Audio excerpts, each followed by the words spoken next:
Everybody's got to die, but this cemetery is full of people who've died in their 20s, 30s, 40s, and 50s. And every one of them that dies of natural causes has died of nutritional deficiency disease.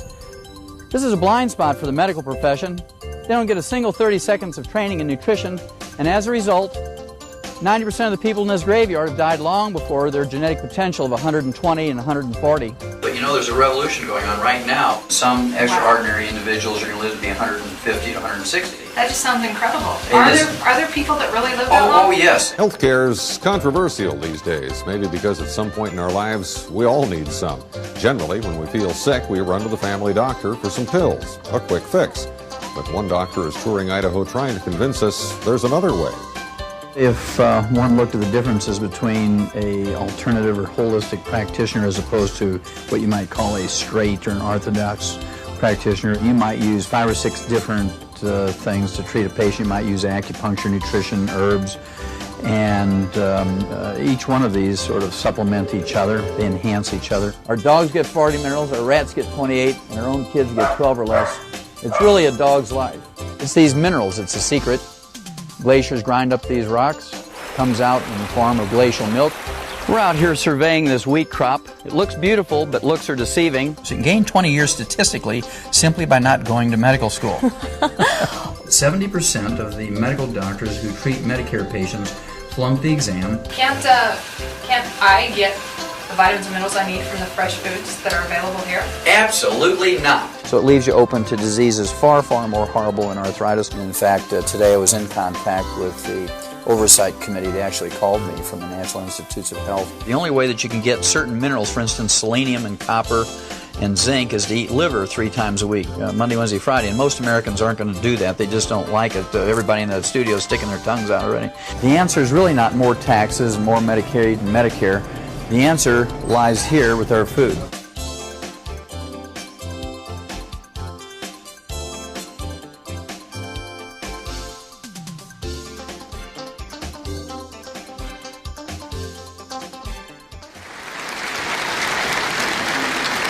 I always like to start out with a little bit of a survey so I know who I'm talking to. How many of you are here tonight because you thought this was a tax protest meeting? Hey, it's an election year, it's going to happen. And then, let's see, how many of you grew up in a farm or had anything to do with livestock sometime in your life? Okay, great. We're going to get along fine. Now, the reason why I asked that last question, I grew up on a beef farm myself, about 80 miles west of St. Louis. Like everybody else that raises livestock, you raise a lot of your own feed to stay in business economically. And we raised corn and soybeans and hay, and we'd grind this stuff up into a flour, and we would add vitamins and minerals and trace minerals. We'd make pellets, and we'd feed those calves for about 6 to 9 months, then we'd ship them off to be butchered, and we'd save back the very best ones for ourselves, and you'd butcher them in the barn. Now, the thing that fascinated me as a teenager was that we ate out of those same fields as a family. We kept back 5 rows of corn. We had a garden at the end of the field where we grew our peas and beans and squash and tomatoes and carrots. And the part that fascinated me was I always used to ask my dad, I'd say, how come we go to all that trouble for those calves? We grind up their feed, we add vitamins and minerals and trace minerals, make pellets, feed them for 6 to 9 months, and we want to live to be 100 with no aches and pains. We eat out of the same fields, and we don't give ourselves those same vitamins and minerals and trace minerals. Well, he used to give me a lot of Missouri farm wisdom. He'd say things like, shut up, boy. You're getting farm fresh food, fresh air, lots of free exercise, don't ask complicated questions. So I was glad to get rid of the farm exercise and go to ag school at the University of Missouri. And there my major was in animal husbandry and nutrition. My minor was in field crops and soils. And I began to learn technical things about soil chemistry and how it related to tons and bushels per acre. But I didn't get a real answer to my question until I became a freshman veterinary student, also at the University of Missouri. And there I learned that the reason why we put all these vitamins and minerals and trace minerals into animal feeds is simply because we don't have insurance for them. We don't have Blue Cross, Blue Shield, major medical, hospitalization, Medicare, Medicaid, or Hillary to watch out for them. And if we were to use a human healthcare type of system for animals, it'd be sticker shock for everybody. Your hamburger would cost you $275 a pound. Boneless, skinless chicken breasts would be $450 a pound. A dozen eggs would be $50. So we learned that we could keep the cost of animal products such as meat and dairy and poultry and eggs down to where the average person could afford them simply by reducing or eliminating the health care cost. We do this by preventing and curing diseases in animals with nutrition. And that whole concept really fascinated me all through veterinary school. And after graduating vet school, I went to Africa for 2 years with Marlon Perkins from the old Mutual of Omaha Wild Kingdom days, and got to play Frank Buck for a couple of years and use the tranquilizer gun and tromp all over Central and South Africa. And after 2 years, Marlon sent me a telegram and invited me back to St. Louis to work on a big project. This was in the early 60s. He'd gotten a $7.5 million grant to study pollution, the environment, the ecology, and they needed a wildlife veterinarian on the project. And my job was to do autopsies of animals that died of natural causes in the big zoos around the United States. This, of course, included the St. Louis Zoo with Perkins directly, the Brookfield Zoo in Chicago, the Bronx Zoo in New York, the National Zoo in D.C., the L.A. Zoo, and many, many other big zoos throughout the United States. And my job was to do autopsies on animals that died of natural causes and to look for a species of animals that was ultra-sensitive to pollution. And we're going to use that animal much like the old coal miners used to use canaries. You remember how that goes? They take a canary in a little cage down in the mine, and if methane gas or carbon monoxide would leak into the mine, the canaries, being more sensitive, would drop off the perch and die and give the men a chance to get out before they suffocated or blew up.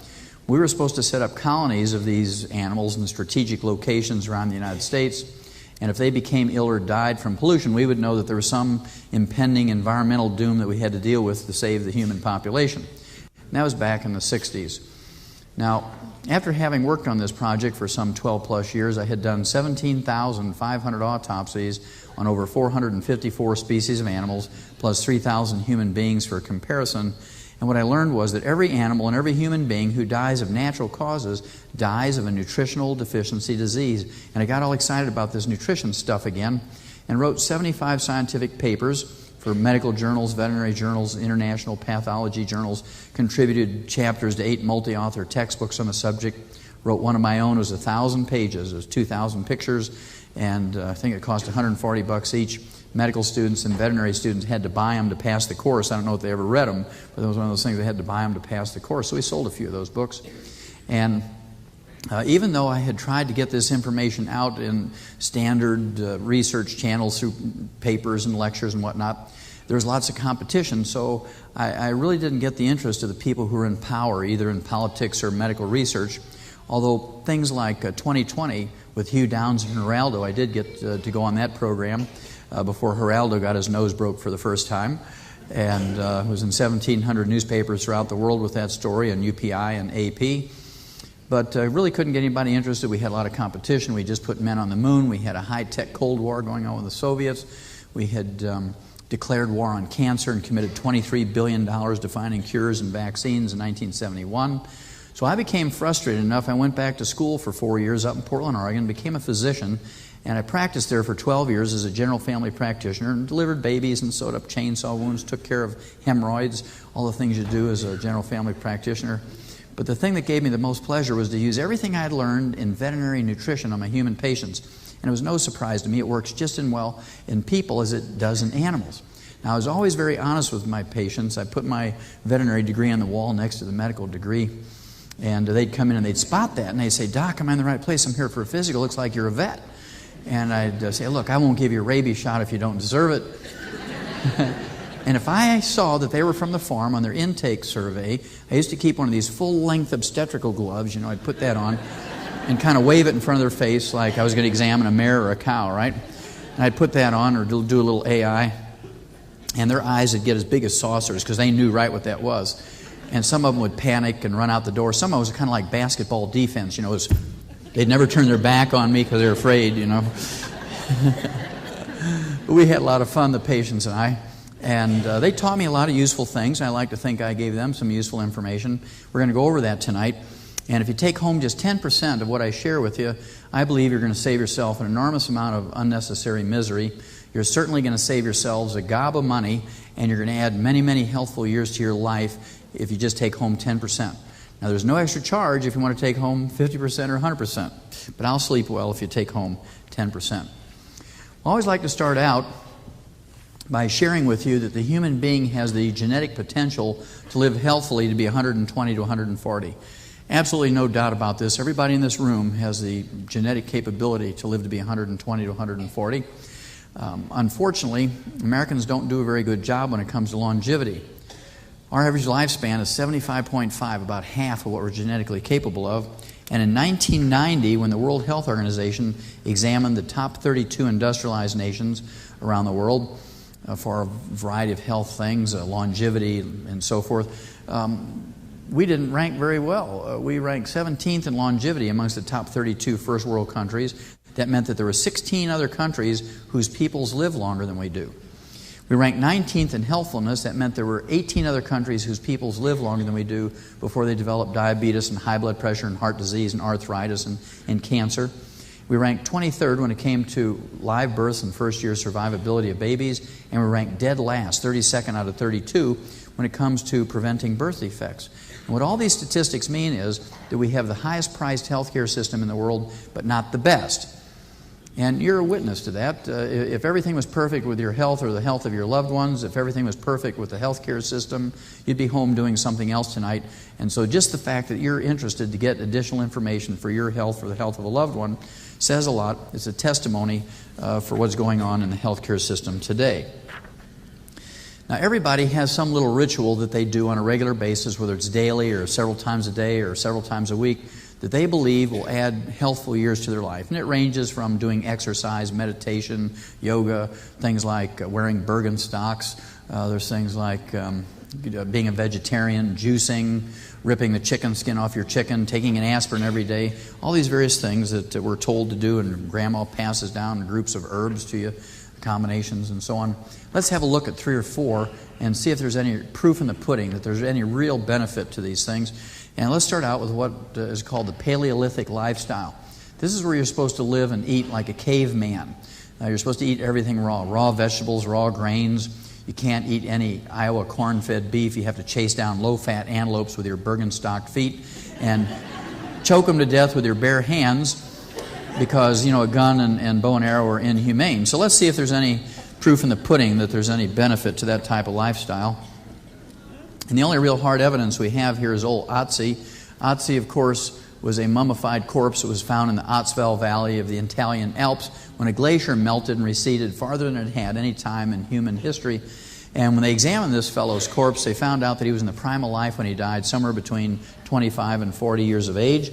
They knew he was from the Copper Age because all of his tools and weapons on his person were pure copper, and that ranged between 4,000 and 6,000 years ago. And the part of this thing that fascinated me was that they did a carbon dating on his tissues and narrowed it down that he had died 5,300 years ago. And they did a series of x-rays on him to see if he had any of the degenerative diseases that plague modern man, things like cancer and tuberculosis, things like syphilis and so on. But what they found out was this. He had severe degenerative arthritis of the cervical vertebrae of his neck, lumbar vertebrae of his lower back and of both hips. Additionally, he had hardening of the arteries. He had coronary artery disease. He had hardening of the arteries, arteriosclerosis of the aorta, pulmonary artery, and of the iliac arteries going down into both of his legs. And I guarantee you, he didn't eat 3 eggs for breakfast every morning. Certainly didn't eat any Big Macs.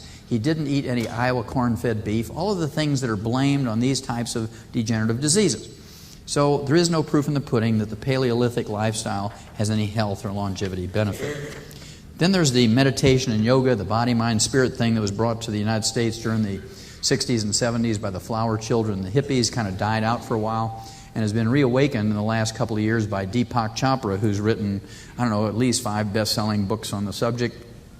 Let's see if there's any proof in the pudding that meditation and yoga have any longevity or health benefit. Rita Guerra, age 55, and thought to be the premier meditation and yoga instructor in the Western Hemisphere, was the director of the Himalayan Institute in Chicago. She was a vegan, a type of vegetarian that doesn't eat any animal products whatsoever. And she thought she was so spiritually elevated she didn't need to supplement any of her diet with vitamins and minerals. And as a result, she died at age 55 from a simple deficiency of a trace mineral called selenium, a cardiomyopathy heart attack. So there's no proof in the pudding that the body, mind, spirit approach, meditation and yoga has any health or longevity benefit. Can calm you down during tax season and finals week, but no health and longevity benefit.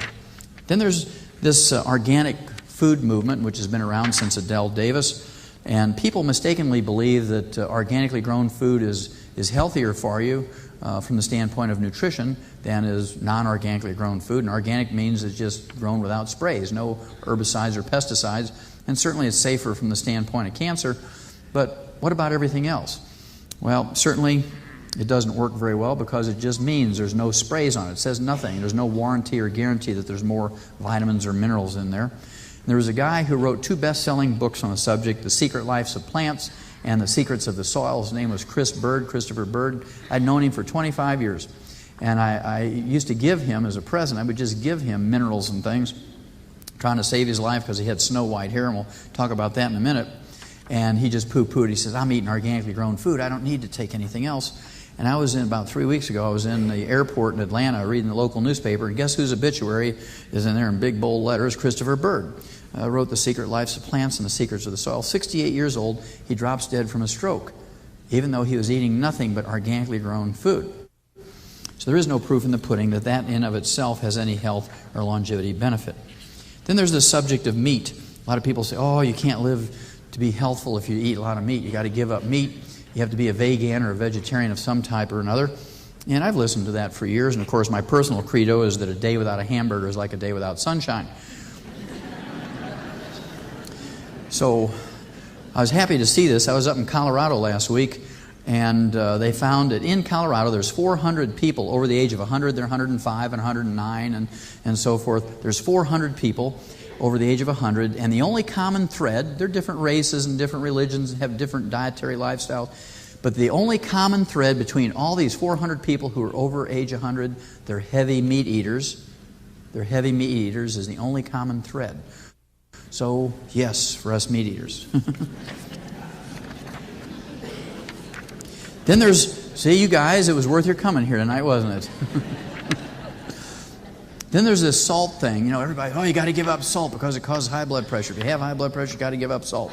What's the first thing a good farmer puts out for his livestock? It's about that big. It's a salt block, right? And, of course, I refuse to believe that my patients are dumber than an old cow. And so I used to tell them, hey, just go ahead and take all the salt you want. And people would shrink in terror and say, Wallach, you're flying in the face of all the weight of medical evidence. You're going to kill people telling them to salt their food. And, of course, there never is, there never was, and there never will be any weight of medical evidence that said salt is bad for you. It certainly does not cause high blood pressure. This came out just a couple of days ago, May 22nd, Wednesday, May 22nd, just about a week ago now. And there was a study that was done. It came out in JAMA, the Journal of the American Medical Association, the most prestigious medical journal in the world. They looked at 56 studies that had been done around the world on salt and high blood pressure, and they combined them into one study, and some doctors from Toronto Medical School up at the University of Toronto researched all this, and they said, hey, people who have normal blood pressure, there's no benefit to restricting your salt intake. It does not protect you from high blood pressure. If you have high blood pressure, only 5% of the people with high blood pressure get any benefit from restricting salt, only 5%. And then they only reduce their blood pressure by 3.7 millimeters of mercury. If your blood pressure is up 25, 30, 40 points, it's kind of stupid to give up salt for other reasons because it has nothing to do positively for your health. What he did say over here was that there's so many doctors that have a vested interest in getting people off of salt that they told them to get off of salt. You have to keep coming in and getting medicine and water pills and this, that, and the other. Why would they tell you to go ahead and salt your food and stay home and enjoy yourself? You know, and so there is no proof in the pudding that getting salt out of your diet has any health or longevity benefit. One more, then we'll get into the longevity thing. This last one is the subject of the Mediterranean diet. This is the one that the medical profession has jumped on. They say the Mediterranean diet is the answer for the health and longevity and optimal health. And what they want you to do is give up red meat and eat lots of chicken and poultry and lots of fruit and vegetables. A little wine was okay according to the Mediterranean diet. But there is no proof in the pudding that it has any health or longevity benefit, because the Greeks and the Italians, who eat the most of it, live to be 75.5 just like us. And here's a hard example. Pope John Paul II, of course, is the Pope of all the Catholics and big Catholic population in Italy. And you'd like to think that if anybody in Italy was getting the very best that the Mediterranean diet would have to offer, it'd be the Pope. Now, he's 76 years old, just turned 76 years old. 2 years ago, had his hips replaced because of degenerative arthritis and osteoporosis. He has failing health. He has to cancel half of his speaking engagements and half of his administrative duties. He just simply does not have enough strength to do that anymore. And 76 is about half of what we're genetically capable of when it comes to longevity. So unless he's been sneaking in Polish sausage under the table for the last 17 years since he's been in Rome, there is no proof in the pudding that the Mediterranean diet has any health or longevity benefit. Let's have a look at just how old you can live to be if you do everything right. Is it worth going to a little effort? I believe it is, and I'm going to prove it to you. Christian Mortensen here in August of 1995, about, almost 9 months ago now, turned 113, plays golf once a week, looks like he's about 85 years old. Looks pretty good for 113. And this gal here, Dora Ramothebe from South Africa, turned 114 in July of 1995. And when the media and the press ran to her and said, Dora, what do you attribute your health and longevity to? She did not say, I owe it all to my HMO. She did not say, hey, I never failed to take that invitation and go in for my annual physical. What she said was this: I eat locust every day, grasshoppers, pumpkin seeds, tortoise meat, not a vegetarian, wild herbs, dried fruit, and starts each day with a cup of coffee. So we're beginning to connect the dots and put together what it takes to live to be over 100. Don't rush to the bait store because crickets won't work. It has to be grasshoppers. This gal here, Jean Calment, from France, in February 21st, 1995, turned 120 and was documented by the Guinness World Book of Records as being the oldest living woman in the world. And she rode her bike until she was 105 years of age and volunteered as a librarian in the Paris Library. And then a year later, February 21st, 1996, just a couple months ago, she turned 121, and she's still documented as the oldest living woman in the world by the Guinness World Book of Records. This fellow here, from a little town outside of Bogota, Colombia, his name was, he's still alive, Francisco Barrisnuevo Chaparina. When he was asked by reporters what did he attribute his health and longevity to, he said he drinks a gallon of goat's milk every day. And the part that fascinated me about his birthday story is that 40 years ago, his doctors told him he only had a couple of months to live. And his sons built him a coffin, and every morning for 40 years he's been waking up, sitting by that coffin, waiting to die. Nighttime comes, he goes to bed. Wakes up, sits by the coffin, waiting to die. He's been doing that every morning for 40 years because the doctor told him he was going to die in a couple of months. Probably didn't have a calendar. And of course, all the doctors who told him that 40 years ago are long since dead. In addition to turning 125 and still going strong, he was still fathering children at age 90. So there's hope for some of you guys going to sleep in the back of the room already. This gal here, Mazumi Dusti from Iran, according to the Iranian news agency. This was in the Rocky Mountain News from Denver a little over about a year and a half ago now, January 1995. She died at age 161. And the interesting thing about her obituary, to me, is that she was survived by 6 living children, ranging in age from 120 to 128. They had never even left home to go to college yet.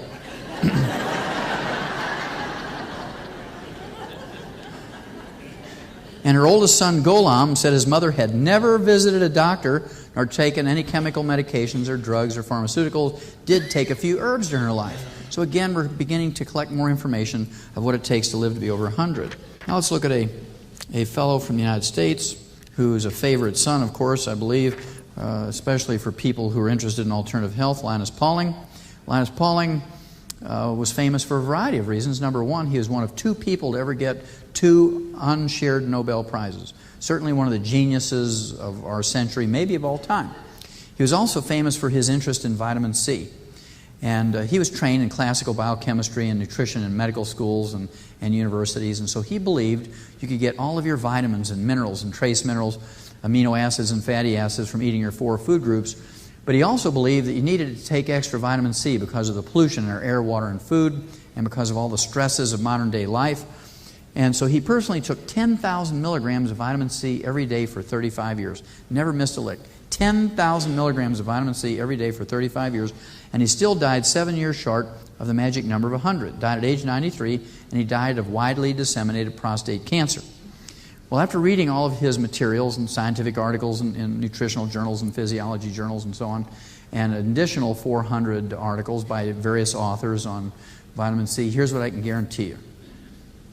If you faithfully take 10,000 milligrams of vitamin C every day for 35 years, like Linus Pauling did, and you're a woman, I will guarantee you that you will never get prostate cancer.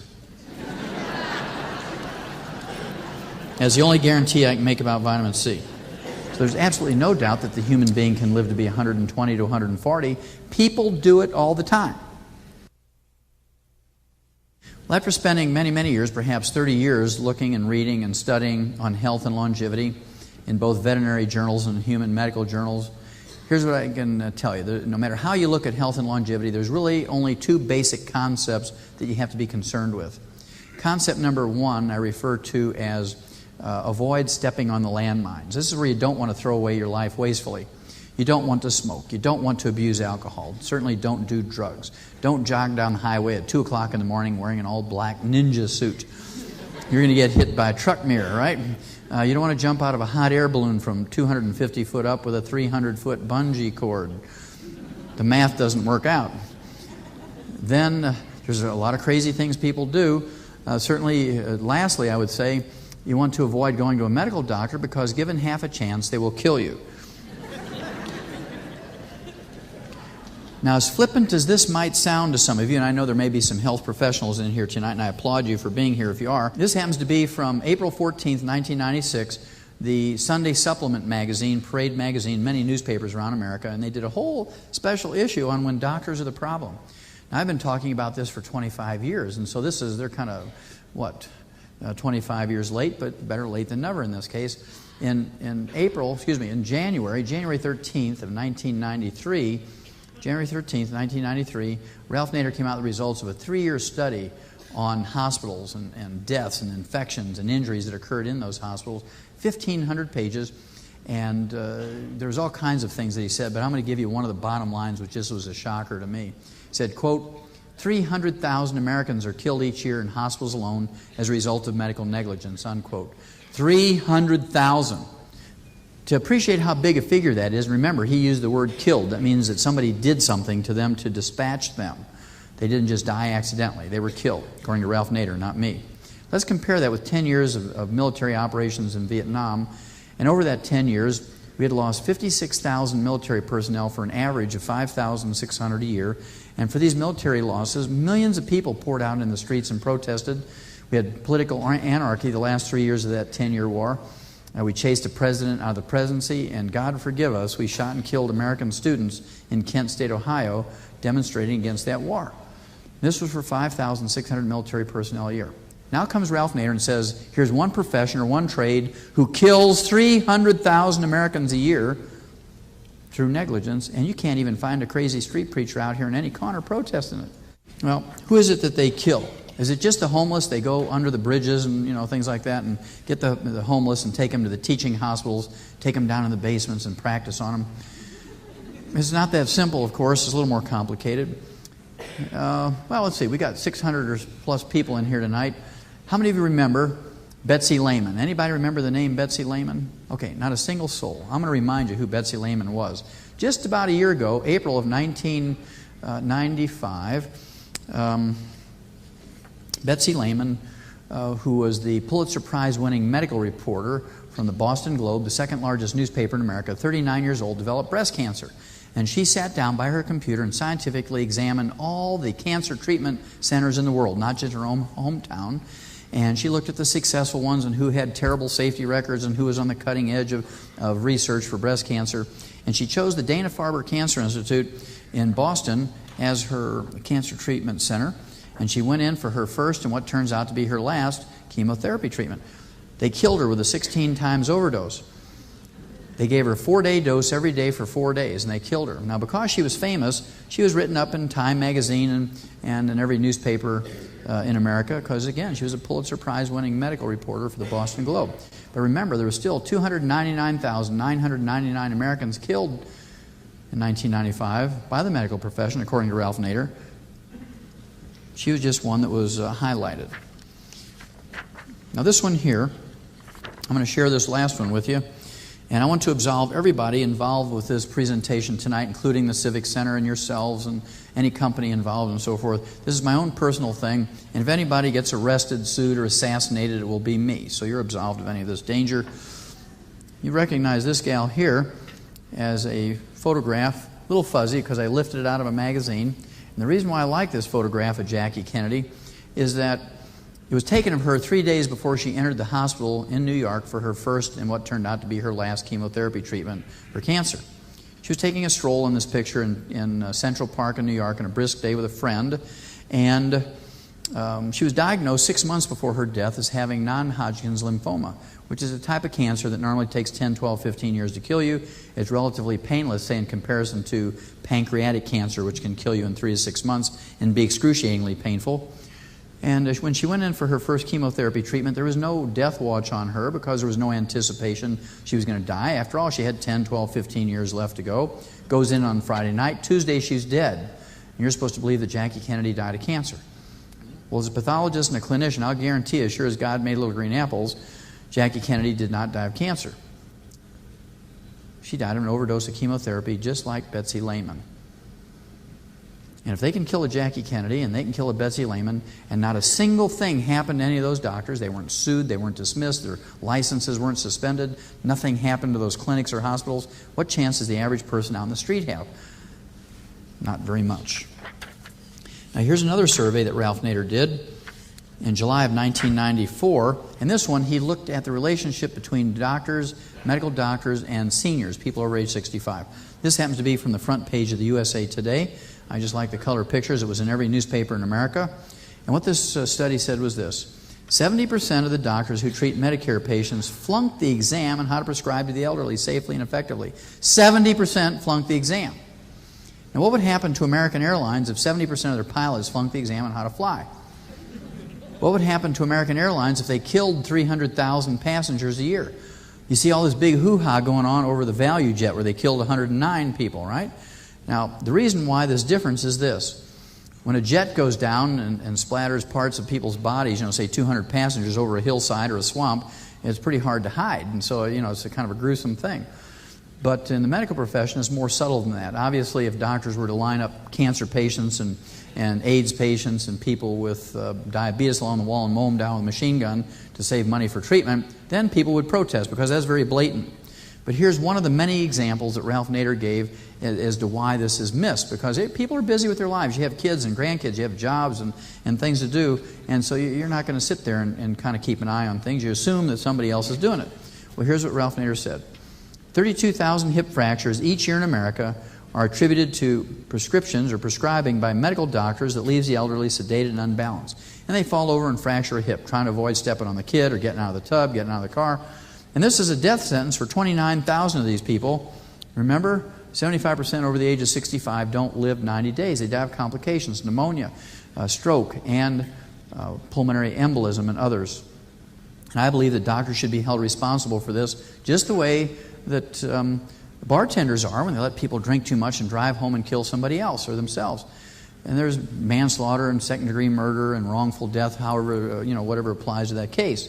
Now, there is an organization called MAD, Mothers Against Drunk Drivers, because there's 15,000 Americans every year killed by drunk drivers. Any members of MAD in this audience tonight? MADD? Any members? Yeah, there's a couple. At any rate, I believe they should redirect their energies towards physicians, because physicians, according to Ralph Nader, kill 300,000 Americans a year, and they don't even have to change their towels or their letterhead. They could keep their initials, MAD, just change their name to Mothers Against Dumb Doctors.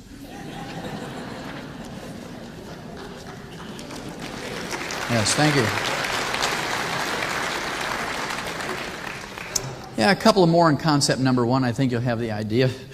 One of my favorite surveys that was done by Harvard Medical School was published in 1972. And what they did was look at the drug use, both the illegal street drug use and the illegal use of prescription drugs by medical doctors on themselves on a weekly basis. And what they found out was pretty shocking. They found out that 52% of licensed medical doctors in America use psychotropic drugs on themselves each and every week. This included cocaine, marijuana, speed, barbiturates, opium derivatives, and things like fentanyl. So what that means is, if you choose to go to a doctor for every little thing when you leave here tonight, don't be too excited about their degrees and certificates and licenses hanging on the wall. What you want to do is very carefully look at the pupils of their eyes and see if they're gorked out on something before you let them examine you or prescribe to you or do any kind of procedure.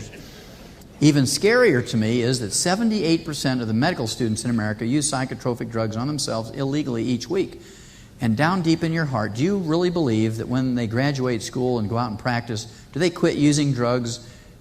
No, they can get the good stuff now because they're making money, right? Here's an example. I have thousands of these, but here's an example. Dr. Michael A. Potler, 30 years old, just about 3 years out of his residency. We knew he was the kind of doctor who was going to be in trouble because he's wearing Birkenstocks, right?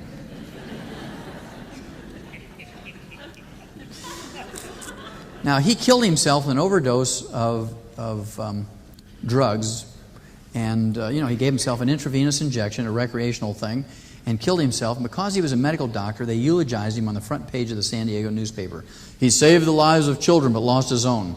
And in the article, it said he devoted his whole life to caring for children. Now, unless he was a babysitter or a pedophile most of his life, that had to be a lie because he was only out of his residency for 3 years. Additionally, he was a thief. Because of drugs he killed himself with, he stole out of the hospital pharmacy. He was additionally malignant dumb. Because after 14 years of medical school, he still couldn't read the syringe right and killed himself with an overdose. I mean, these kids who drop out of high school and can't even read, write, and do math, live in cardboard boxes, they do drugs every year forever and ever and ever. And don't kill themselves.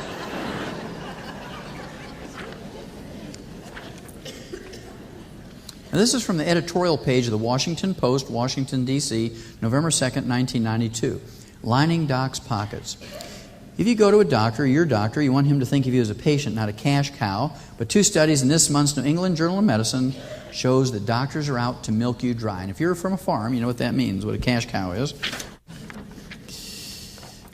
10 months later in the Reader's Digest, very interesting article of September 1993. And to me, the Reader's Digest is the sweetest little magazine that ever was. Never says anything negative about anyone or any individual or any group.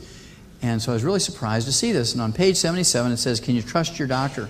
And it lists 12 ways that doctors routinely scam patients. I'll give you the worst one. You can go look up the other 11, September 1993. The worst one, according to Reader's Digest, not me, the average doctor in America gets $421 in kickbacks every time he refers somebody in for a CAT scan or an MRI. And you thought doctor loved you when he said, we've been fighting that bursitis in that shoulder for 5 years and giving you heroic injections of cortisone in there, and it's just getting worse. You've got good insurance and you've got good Medicare supplement. It's not going to cost you anything. Let's run you in and see if that bursitis is really arthritis. Cha-ching, $421. Now, according to Reader's Digest, not Joel Wallach, the average doctor in America gets $226,681 a year. Almost $250,000 in CAT scan kickbacks. And you wonder why healthcare costs keep spiraling upwards. Now, the best way to keep track of doctors and keep a scorecard on them is to look at the obituaries in your town. And it's not gruesome, but you should look in there. And if everybody is dying in their 50s, that should give you some concern. Everybody should be dying in their 80s and 90s and 100s. If everybody's dying of kidney disease, you don't want to go to the urologist in your town. So, just kind of take a glance through the obituaries and see if there's any kind of picture that's developing here. About a year and a half ago, this obituary appeared in the San Diego newspaper, and it's a national-level tragedy obituary. Grace Macera, age 48, died of widely disseminated breast cancer, a horrible thing. It used to be a disease of older women. Today it's a disease of teenage girls. It's one of those things that's gotten worse over the years, and there's a variety of reasons for this, but certainly chemotherapy and radiation has not solved the problem. But at any rate, this little headline here, given radiation as a baby, I want to know what that had to do with her obituary. So I read her obituary and it says when she was 6 months of age, her pediatrician shrank her thymus gland with radiation from an x-ray machine because he didn't know what else to do. She was kind of a sickly kid. And they took out her tonsils or adenoids and they said, well, there's nothing else to do. Let's just shrink her her thymus gland. So what a terrible thing to do. Who on earth would do such a thing? Everybody knows your thymus gland is there to activate your killer T cells and protects you from viruses and cancer and that sort of thing. Nobody in their right mind would do such a thing.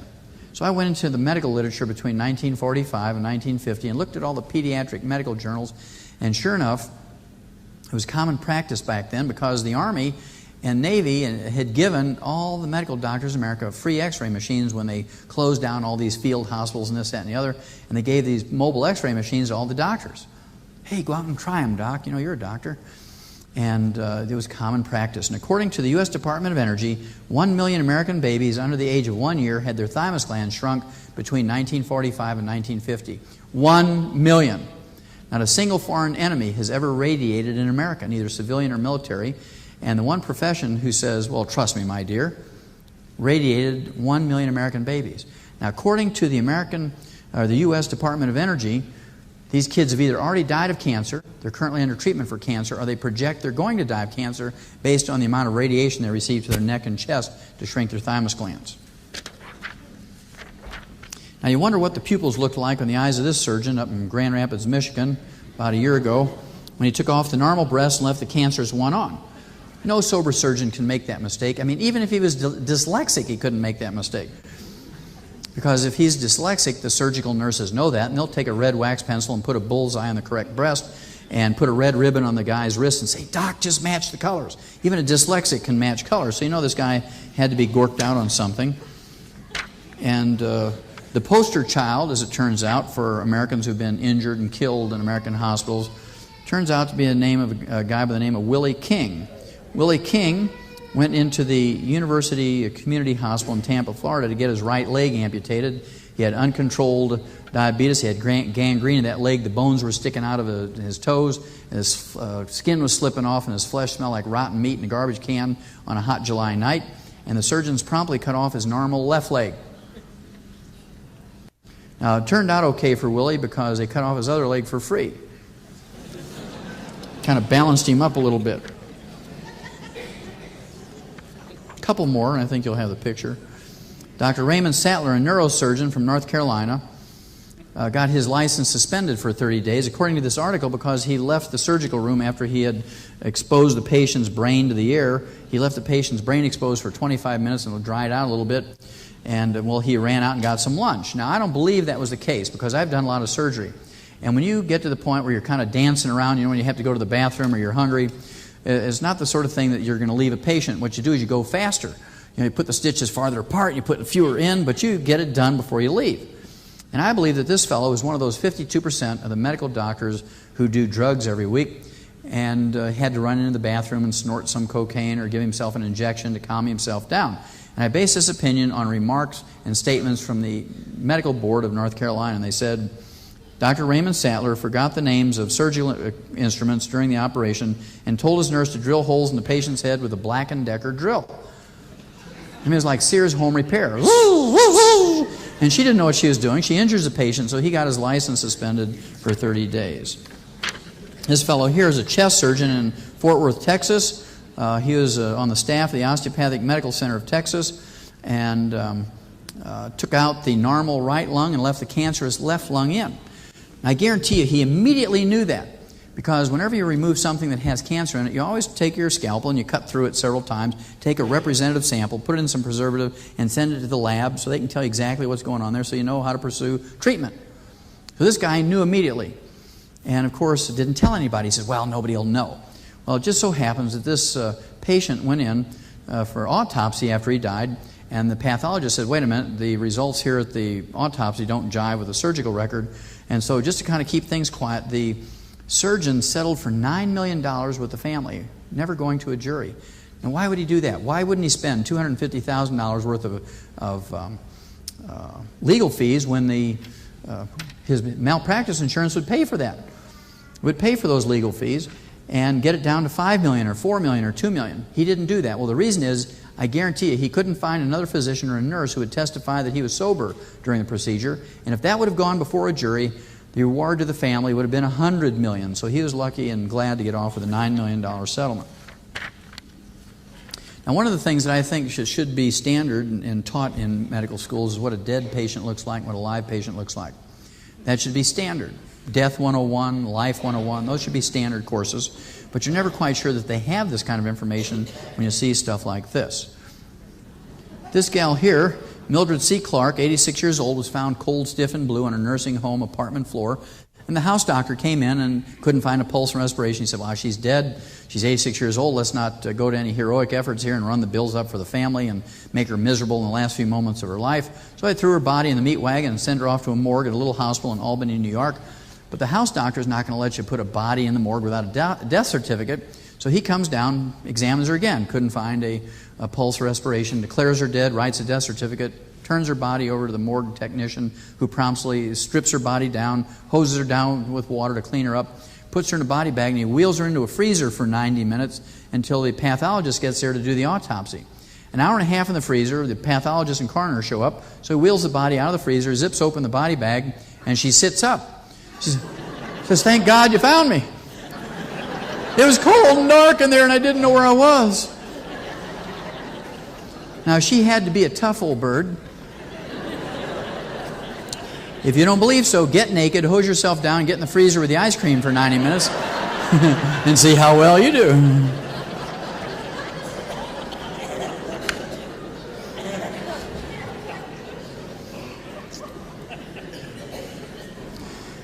About 5 years ago, all the medical doctors in the world got together at a big international convention. They wanted to do a study and find out what it was that drove certain patients to give up money. You know, when something happened and the doctor tried to settle out of court, wave a $1 million check in front of people's face. $1 million, tax-free. These people say, "No, money doesn't matter. I'm going to take this doctor before a jury and show that he's a quack and a fraud and a butcher and all that sort of stuff." They want to know what it was that turned the patient's button on to get him to do that. What they found out was this.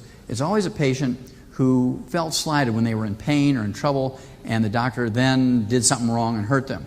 And this doctor was one who was notorious for coming in the examining room. You're laying there in your gown or naked on the couch or the examining table, and kept looking at your watch and looked at the record, never touched the patient or shook their hand or talked to them directly in their eyes, but just looked at the record and said, "Okay, I'm going to write your prescription," ran out the door and calling to his nurse to get his car up because he had a golf appointment.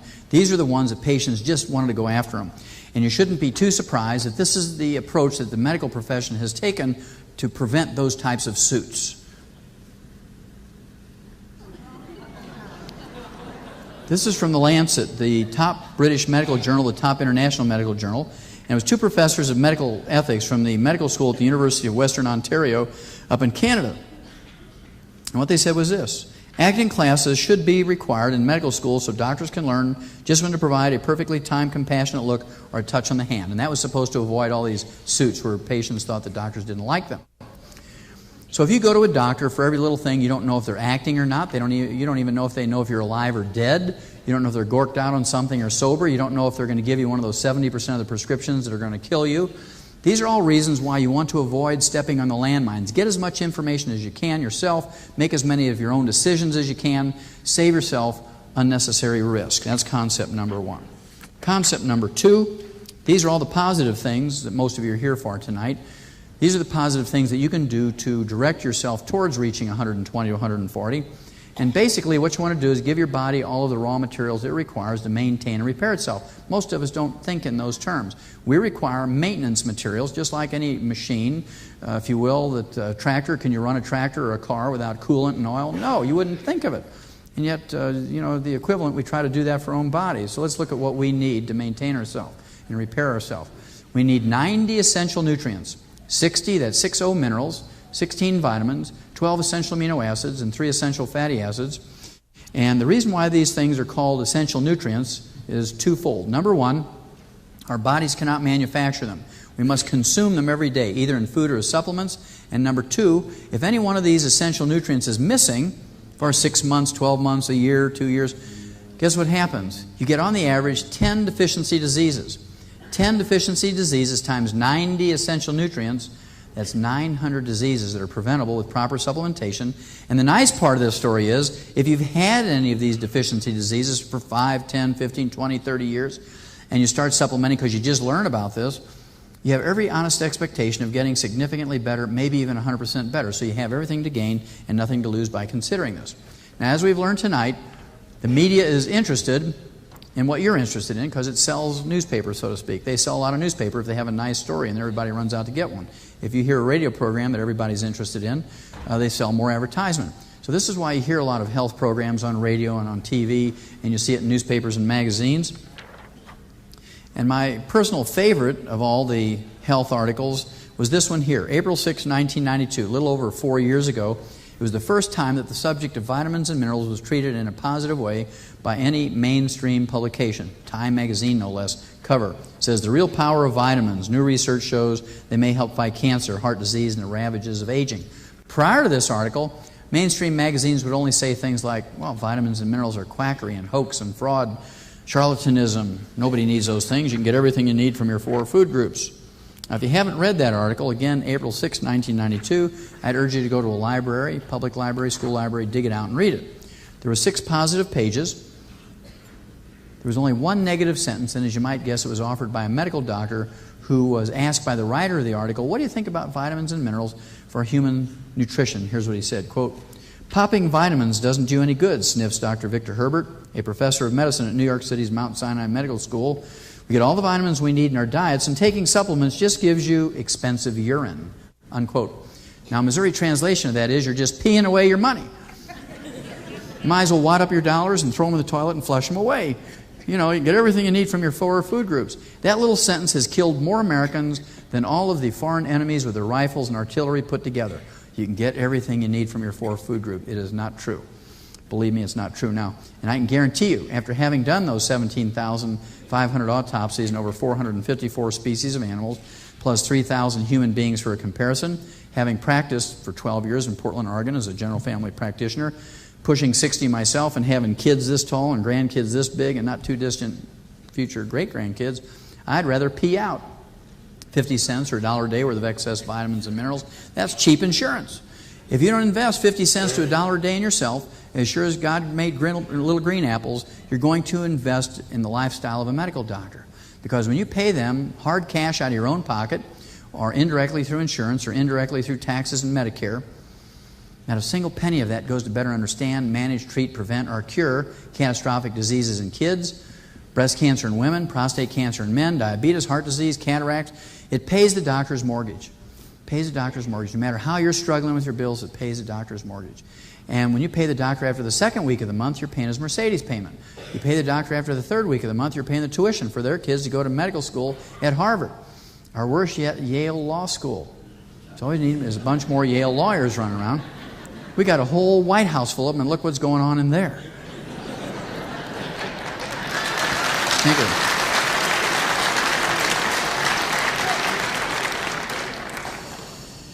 Oh, we could get into that. I mean, that's why they call me the Rush Limbaugh of alternative health.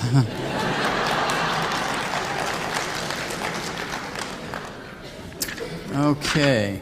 Now, one of the things that I used to do for my patients was send them a 2-cent photocopy of little articles I'd find in newspapers, nutritional journals, and medical and veterinary journals, things that they could do themselves, nutritionally or with herbs or whatnot. And it got to be quite a thing. 250,000 people a month wanted these 2-cent photocopies, so I turned it into a magazine that comes out every couple of months. But I'm going to show you what I used to give my patients and what you too can get.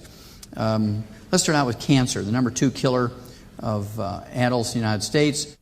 If you take nothing else home tonight but this piece of information, it was worth your coming. This little study was done by the National Cancer Institute. And they went to Henan Province, China, for 5 years. And they chose Henan Province, China, because it has the highest rate of cancer and cancer deaths in the whole world. They took 29,000 apparently healthy people, ranging in age from 40 to 69, and they divided them up into little groups and gave each group a different vitamin, different mineral, sometimes combinations of vitamins and minerals. And after 5 years, they untangled the study, and here's what they found. If you got a single nutrient, not much positive happened when it came to reducing the death rate from cancer. And not too surprising, vitamin C didn't do much by itself. Linus Pauling took 10,000 milligrams of vitamin C every day for 35 years, still died of cancer. Retinol or vitamin A didn't work. Zinc, riboflavin, the trace mineral molybdenum, niacin, none of these things worked as single nutrients. But one group showed significant benefit. They took 3 nutrients, double the American RDA, I mean a pitifully low dose, double the American RDA, 20 cents a day, beta-carotene, vitamin E, and the trace mineral selenium, and they showed a reduction in deaths from all causes by 9%. This included suicide and pneumonia and car wrecks and cancer and diabetes and heart disease and aneurysms and whatnot. Reduced deaths from all causes by 9%. They reduced all cancers, regardless of the type of cancer, by 13%. And the type of cancer most prevalent in Henan Province, stomach and lower esophageal cancer, they reduced by 21%. Saved almost 1 out of 4 simply by taking in 3 nutrients, beta-carotene, vitamin E, and selenium. Now, don't wait for your doctor or your government to give you this information. If they haven't already yelled at you or sent you an urgent healthogram or had their nurse call you, they're not going to do it. I mean, we're talking, this was 2.5 years ago. So that you need to just take the bull by the horns and do it yourself. Now, my very favorite disease, and I call it my favorite disease if you can have such a thing as a favorite disease, is arthritis. And the reason why I like arthritis, it very clearly shows people what they can do for themselves. And once you get enough confidence in dealing with a disease, you say, well, gosh, maybe I can be this good working with another one, and so on. And so it kind of gives you that confidence you need to make some decisions on your own without having to ask a doctor for everything. Now, there's not a single medical treatment designed to fix arthritis, yet 75% of all Americans over the age of 50 get it to one kind or one degree or another. And according to the CDC, the Center for Disease Control, over the next 7 to 10 years, 35 million baby boomers, of whom there's quite a few in this room, are going to get it. And there's not a single medical treatment designed to fix it. By contrast, in veterinary medicine, we're encouraged to find nutritional formulas that are designed to prevent and cure all kinds of diseases in animals, including arthritis. So the advantage my patients had was, I'm a veterinarian as well as a physician, so I went into my veterinary background and I took all these veterinary formulas designed to prevent and cure arthritis in chickens and turkeys and pheasants and pigeons and dogs and cats and sheep and pigs and horses and cows and lions and tigers and bears, and adapted them to human use. And I came up with what I called Dr. Wallach's pig arthritis formula. Not because there's any pigs in there, but because it was used to prevent and cure arthritis in pigs. Now, this little formula, over the last 20 plus years, I have literally seen regrow cartilage and bone in literally tens of thousands of people. Right now, there's over 250,000 people a month using Dr. Wallach's pig arthritis formula, and it's going up at a rate of 3,000 to 4,000 new people a month. And the reason is, of course, it works. Now, the medical profession would differ with this. They'd say, now, Wallach, that's absolutely not true. Everybody knows you can't regrow cartilage and bone. When you have bone-to-bone arthritis, the only thing left for you medically is to have joint replacement surgery. And I'd have to agree with them. That if the only raw materials you're using is aspirin and Tylenol and gold shots and methotrexate and prednisone and cortisone, you're not going to regrow cartilage and bone because those are not the raw materials to do it. They have many, many side effects, many of which are fatal. And when these things, over the counter and prescription medications, don't work anymore to relieve pain and inflammation, the only thing left for you medically is joint replacement surgery. And these procedures are all directed towards relieving pain. I mean, it's such a terrible, painful disease that people are willing to let surgeons cut out their knees and their hips and their shoulders in any attempt to relieve pain. So I came up with Dr. Wallach's pig arthritis formula. Well, Harvard Medical School has laid in the bushes for me for 25 years, and they said, we've finally found a way to prove that Wallach is a quack and a fraud and a charlatan because everybody knows you can't regrow cartilage and bone. And they took what they thought was the most ridiculous 1/3 of Dr. Wallach's pig arthritis formula, and they gave it to 29 patients who had failed to respond in any way to heroic medical treatment for arthritis over 15 to 20 years. They took them off all their medication, wasn't doing them any good anyway, and the only thing left for them medically was joint replacement surgery. And they gave them a heaping tablespoonful of ground-up chicken cartilage in their orange juice every morning for 90 days, just 3 short months. And here's what happened. After 10 days, they had complete relief of pain and inflammation, something they hadn't had in 15 to 20 years.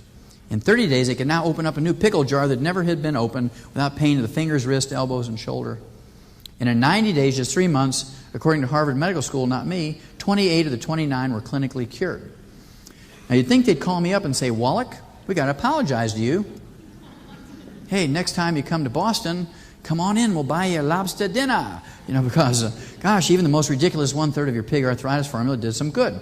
That's not what happened. Don't be too surprised. Here's what the medical director, the guy who's a professor of medicine at Harvard Medical School up in Boston, here's what he said, quote, after 3 months, it was clear that the drug was beneficial, unquote. Chicken cartilage had become a drug in 90 days. Now, why would you think that would happen? Well, because you can't patent chicken cartilage, so they went out to the U.S. Patent Office and they got a use patent on chicken cartilage, and you too now, for $3,500 a month, can get Harvard Medical School's chicken cartilage in a capsule arthritis cure. $3,500 a month. So if this sounds a little pricey to you, all you have to do is go to Kentucky Fried Chicken, buy a $5 bucket of chicken, throw away the meat, and eat the ends off the bones. It's the same stuff. Now, if you have several people in your family, that could get a little pricey, if you have arthritis. So what you want to do then is go to the dumpster behind the KFC in the dark of the night. Take your kids or your grandkids, Give them an empty 5-gallon feed bucket, put them in that dumpster, let them scoop out the bones for you, and take them home, put those bones on a cookie sheet, put them in an oven, bake them dry, pound them into a flour with your own ball-peen hammer, and then fill those those capsules yourself. And you just don't want to let anybody know what you're doing, because if the word gets out, Francine is making chicken cartilage capsules, she's curing everybody in the neighborhood of arthritis, the FDA is going to come arrest you in your house for manufacturing a patented drug. Or worse yet, they'll send Janet to save you from yourself, and she'll burn your house down.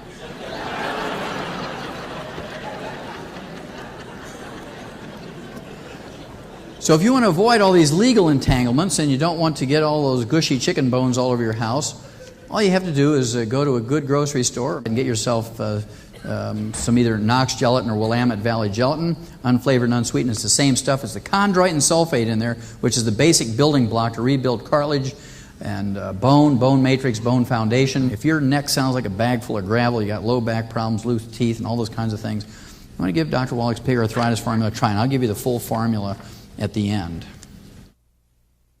Another one of my favorite diseases is Alzheimer's disease. It's a physician-caused disease. It's a pretty powerful statement. It's a physician-caused disease. We didn't have Alzheimer's disease 40 years ago. It was not in any medical dictionary, medical textbooks. It was not taught in any medical class. It only became a disease entity in 1979. Today, according to Ralph Nader, it rivals cancer in cost, $300,000 per patient, and it's the number 4 killer of adults over the age of 65, behind cardiovascular disease, cancer, diabetes, then comes Alzheimer's disease. Now, we eliminated Alzheimer's disease from animals some 40 years ago.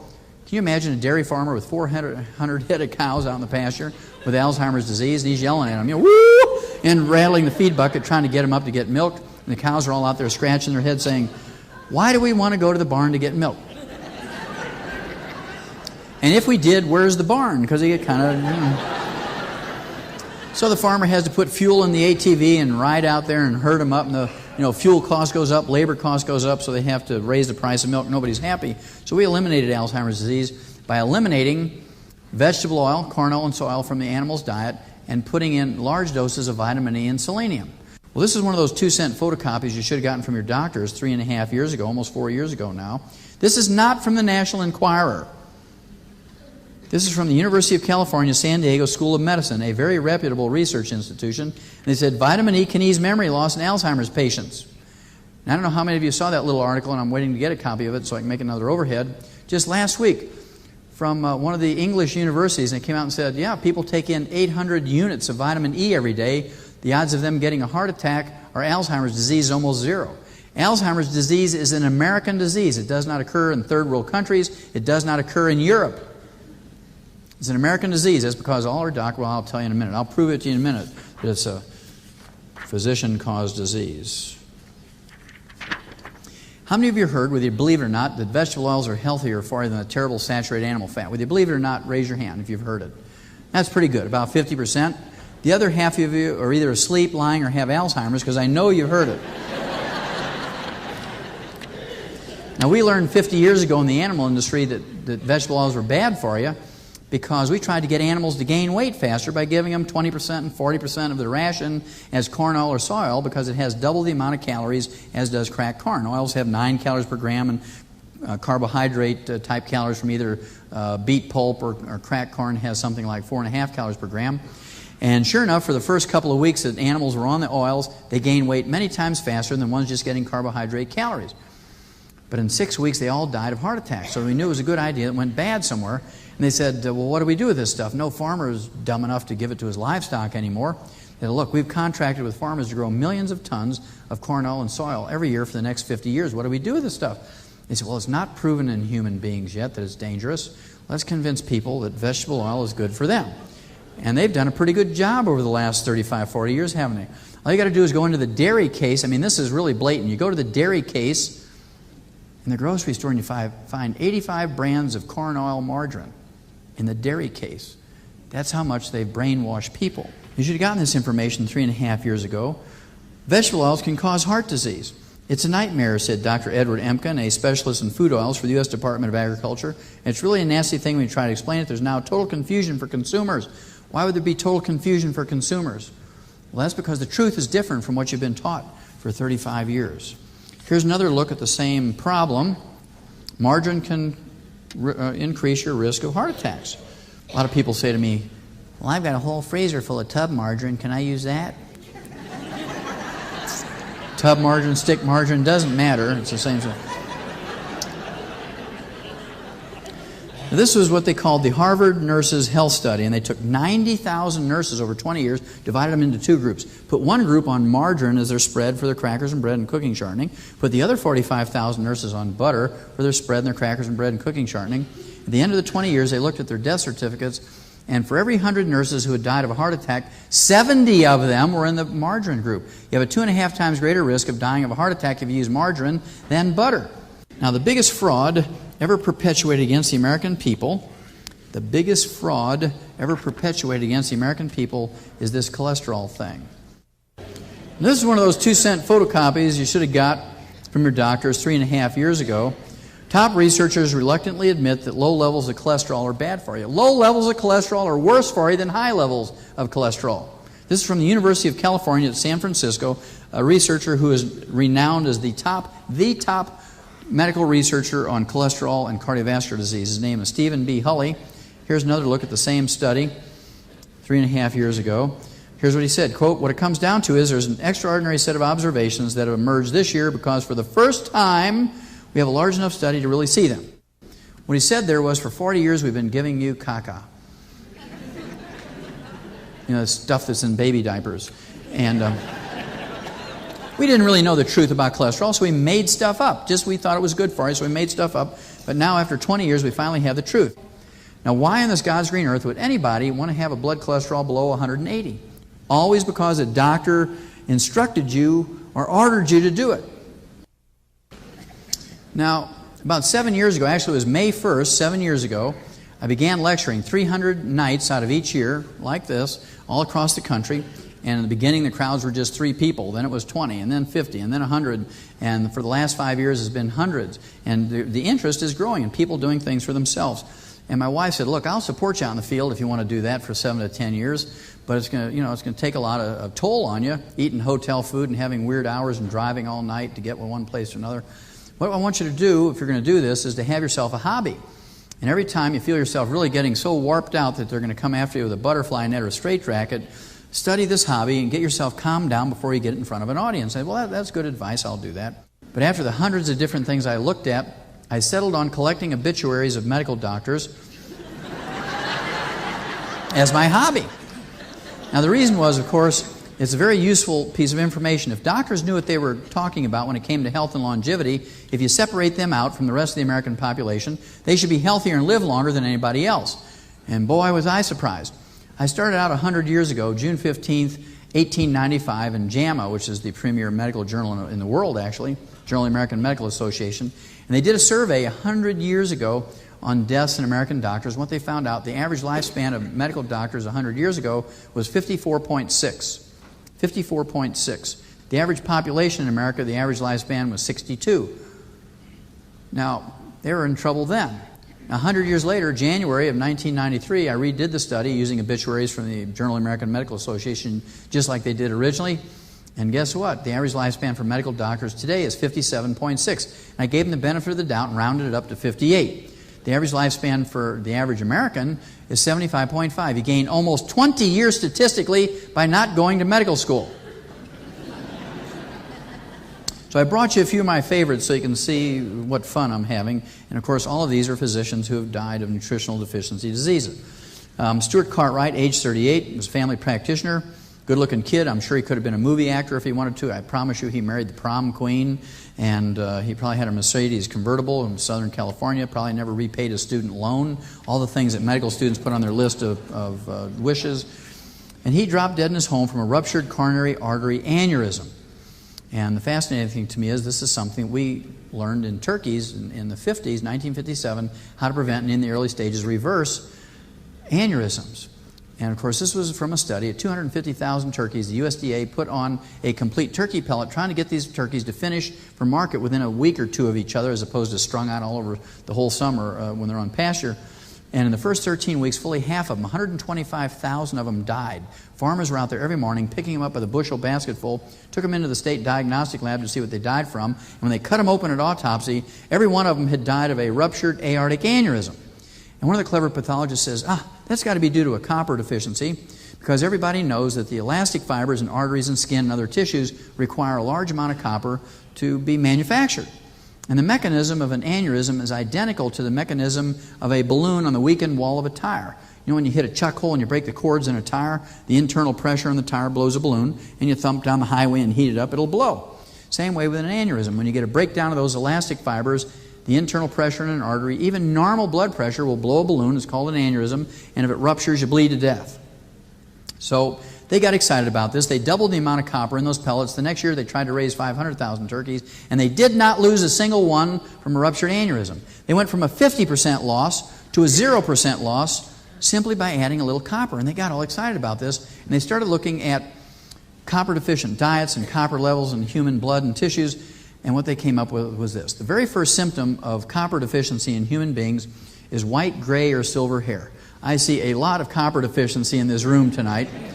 Okay, and of course you don't want to be like a medical doctor and just color your hair, because that's treating the symptom but not obviously getting down to the root cause of things. And if you don't take action at this point and don't give yourself some of the right type of copper, what's going to happen is you start getting a breakdown of the elastic fibers in your skin, and you get crow's feet around the corners of your eyes and your mouth. Parts of your anatomy begin to sag, and you're in trouble when you go to your doctor and he says, I've got a golf buddy down the hall who's a plastic surgeon. For $10,000, he'll make you look 20 years younger. But you don't need a booby lift, a tummy tuck, or a derriere lift, or a facial lift. All you need is some colloidal copper, and everything will come back up just like you have a hydraulic jack under it.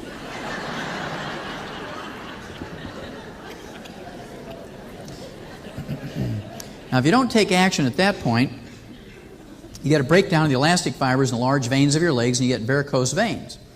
You don't take action at this point, you get a breakdown of the elastic fibers in the large veins of your exhaust pipe, and you get hemorrhoids. So, if you have hemorrhoids, varicose veins, things that sag, wrinkles, white, gray, or silver hair, the odds are you have aneurysms developing in you somewhere. And don't be like old Frank, who dies suddenly of a ruptured aneurysm, and all his friends get together at Denny's after the funeral and eating some of that famous blueberry cheesecake, and they say, "We never thought Frank would be the first one to go. I mean, he was Mr. Fitness. This guy walked 5 miles before breakfast every morning. He ripped the chicken skin off the chicken before he ate it, took an aspirin every day. He went to the health club every night and did those water aerobics with the young people. And he always looked so distinguished in his gray hair. His body had been screaming at him for 25 years. Frank, give me some copper. Frank, give me some copper." And he just stood in the mirror and said, "Man, I look like Einstein. My gray hair." What did Einstein die from? A ruptured aortic aneurysm. What color was Einstein's hair? Snow white. Now this fellow here, Dr. Michael P. Ortiz, 38 years old, also 20 years before the average for physicians and 40 years before the average American. He was a jogger. Dr. Michael P. Ortiz was a jogger, 38 years old, and he encouraged his well patients to jog with him. He gave them a 10% discount on his services if they would jog with him a minimum of 15 days out of each month. So he had this big groupie thing every day that all these patients were jogging with him because they wanted this 10% discount in his services. Well, he collapsed and died in front of his horrified patients while they were jogging of a simple cardiomyopathy heart attack, a selenium deficiency. And because they didn't want to give up that 10% discount on the services, they all kept jogging. Nobody stopped to give him any CPR.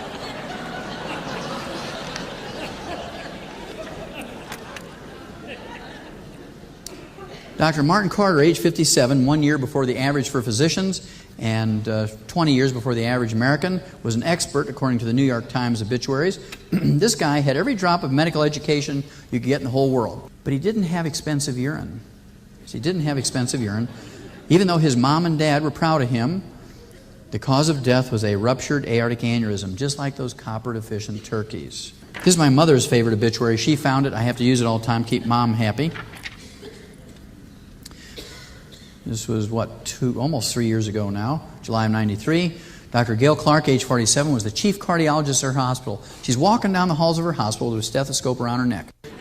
She drops dead, and let's say you're a heart patient in the ICU and your monitor shows you're stable. Beep, beep, beep, beep. And then you hear them, they close the curtain next to you. You don't know it's your doctor being brought in there. You hear them cut the clothes off, and they're yelling for the code carts and the paddles and contact gel, and they need some bicarb and some epinephrine and that sort of thing. And then you hear them say, "Okay, clear everybody, here we go. Contact." Didn't work. Okay, we need some, turn the paddles up, more gel, more contact gel. Clear, here we go. Then they turn on the monitor. Flatline, so you know she's dead. You say, nurse. Now your monitor's going, beep, beep, beep, beep, beep, because you're nervous. Say, nurse, what went on next door? Sounded awful with all the screaming and code cards. And the nurse says, you know, your cardiologist, the chief cardiologist of this hospital, Dr. Gail Clark, age 47, just croaked next door from a cardiomyopathy, heart attack, a simple selenium deficiency disease. And you see all the patients holding their gowns. And they're running out of the hospital as fast as they can go because whatever the chief got, they don't want. I mean, if it kills the chief, and you don't want, why would you want it? Dr. George Kohler, the youngest person ever to win the Nobel Prize in Medicine. He was in the 20th century. Dr. George Kohler, 37 years old, wins the Nobel Prize in Medicine for his work with antibodies, monoclonal antibodies. He's going to save people from cancer, which is a righteous type of research. 11 years later, age 48, boom, drops dead from a cardiomyopathy, heart attack, a simple selenium deficiency disease, because he believed you could get everything you needed from your 4 food groups.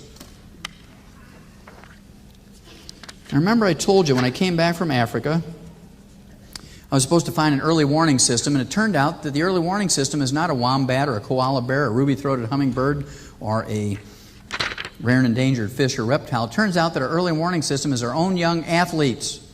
According to the CDC, the Center for Disease Control, 100,000 young athletes under the age of 30 drop dead each year during exercise or a game or immediately after exercise or a game. 100,000.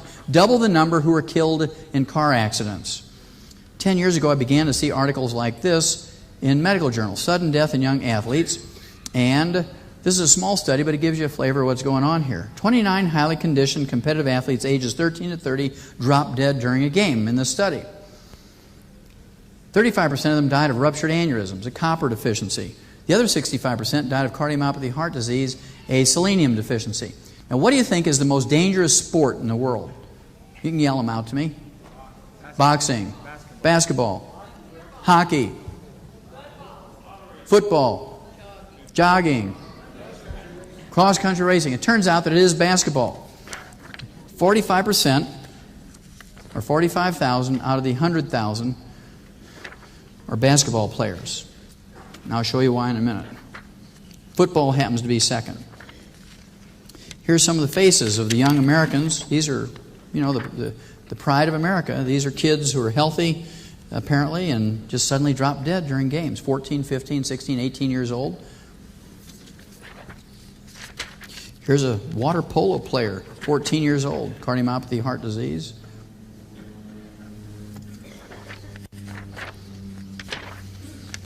"15 years old, Stanley Hawkins, freshman in high school, just practicing basketball, drops over dead from a cardiomyopathy, heart attack, selenium deficiency.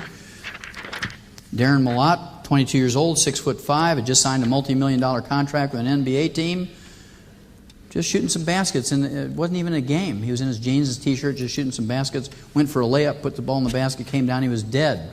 Cardiomyopathy, heart attack, selenium deficiency. Here's one that's a little more famous, Reggie Lewis, 27-year-old captain of the Boston Celtics, April of 1993, a little over 3 years ago now. Collapsed during a playoff game with the Charlotte Hornets and was diagnosed very accurately and very quickly as having cardiomyopathy, heart disease. And because he was a $65 million contract athlete, the Celtics hired the top 12 cardiologists in the whole world and referred to this collection of doctors, which they accumulated in Boston, as the dream team of cardiologists. They called them the dream team of cardiologists, gave them $1 million each to refer all their patients out to other doctors, and lo and behold, they were supposed to devote their full time to saving Reggie. They didn't take $50 of their money and give it to a medical student or pre-med student to go to the medical library and like Star Trek, ask the computer, what are all the known causes of cardiomyopathy? If they would have done that, the computer would have said, there's only one known cause of cardiomyopathy. It was discovered in animals in 1957, and the disease was eliminated from animals in 1958. It was proven in human beings in 1972 with a double-blind crossover study with 45,000 human subjects, and the disease was eliminated in the country in which this was done. The only known cause of cardiomyopathy, heart disease in both animals and human beings is a deficiency of the trace mineral selenium. They didn't do that, and as a result, they didn't give Reggie Lewis 10 cents a day worth of selenium. If they would have done that, Reggie Lewis would still be alive today. And as a result, while they were bickering, 3 months after his initial heart attack, Reggie Lewis, 27 years old, July 28, 1993, dies of a second cardiomyopathy heart attack. Now, If the dream team of cardiologists wouldn't give a $65 million athlete 10 cents a day worth of selenium, what's the chances of your cardiologist giving you any? Well, watch my lips if you haven't gotten it by now. None. Okay, I think you get the picture. Now, if you wait long enough, justice has a way of coming around, doesn't it? You know my hobby, so you shouldn't be too surprised that a year and a half after Reggie Lewis died, the chief of the dream team of cardiologists, one Dr. W. Thomas Nessa, a marathon runner, finished the Boston Marathon 3 times before he died, was the vice chairman of the Department of Cardiology at Harvard Medical School, age 48, boom, drops dead from a cardiomyopathy heart attack. Dr. W. Thomas Nessa, a member of the dream team of cardiologists who treated the late Boston Celtics captain Reggie Lewis, died in his own home of the same thing. I mean, this guy had to be malignant dumb, right? I mean, he didn't learn anything from a $65 million autopsy. November 1995, Sergei Grinkov, 2-time gold medal winner of pairs figure skating, 1988 and 1994 in the Olympic Games, was just tying his skates at Lake Placid, New York, getting ready to get into peak physical condition for his upcoming Olympics. Drops over dead, age 28, from cardiomyopathy heart attack, just like Reggie Lewis, age 27. Here's one Matt LaChapa, backup pitcher, San Diego Padres, 20 years old. Collapsed and died from cardiomyopathy heart attack. Here's a good story. Evander Holyfield was banned almost 3 years ago now from boxing because he developed cardiomyopathy heart disease. Not the sudden type that kills you instantly, but slow wasting of the heart muscle, kind of a muscular dystrophy of the heart muscle. He was banned from boxing because he couldn't pass the physical anymore. And about 7 months into his retirement, I ran into one of his physicians in a seminar like this in Atlanta. We talked about the relationship between selenium deficiency and cardiomyopathy heart disease, and they began to give Evander Holyfield some selenium. 10 months later, his electrocardiogram goes to normal, and he passes the physical for the boxing commission, something that never happens. People with cardiomyopathy heart disease never go back to normal. But then all they get is pacemakers and heart transplants. So at any rate, he passes the physical. He boxes about a year ago, wins his first fight back in the ring. 3 months later, he passes the physical again, loses the fight. But then about, 6-8 weeks ago, passes the physical again. 4 weeks ago, he fought again and won the fight. And he's going strong now, simply because he took some minerals here, selenium. If you get into this situation, don't let your doctor tell you only have 2 choices, either Kevorkian or the heart transplant.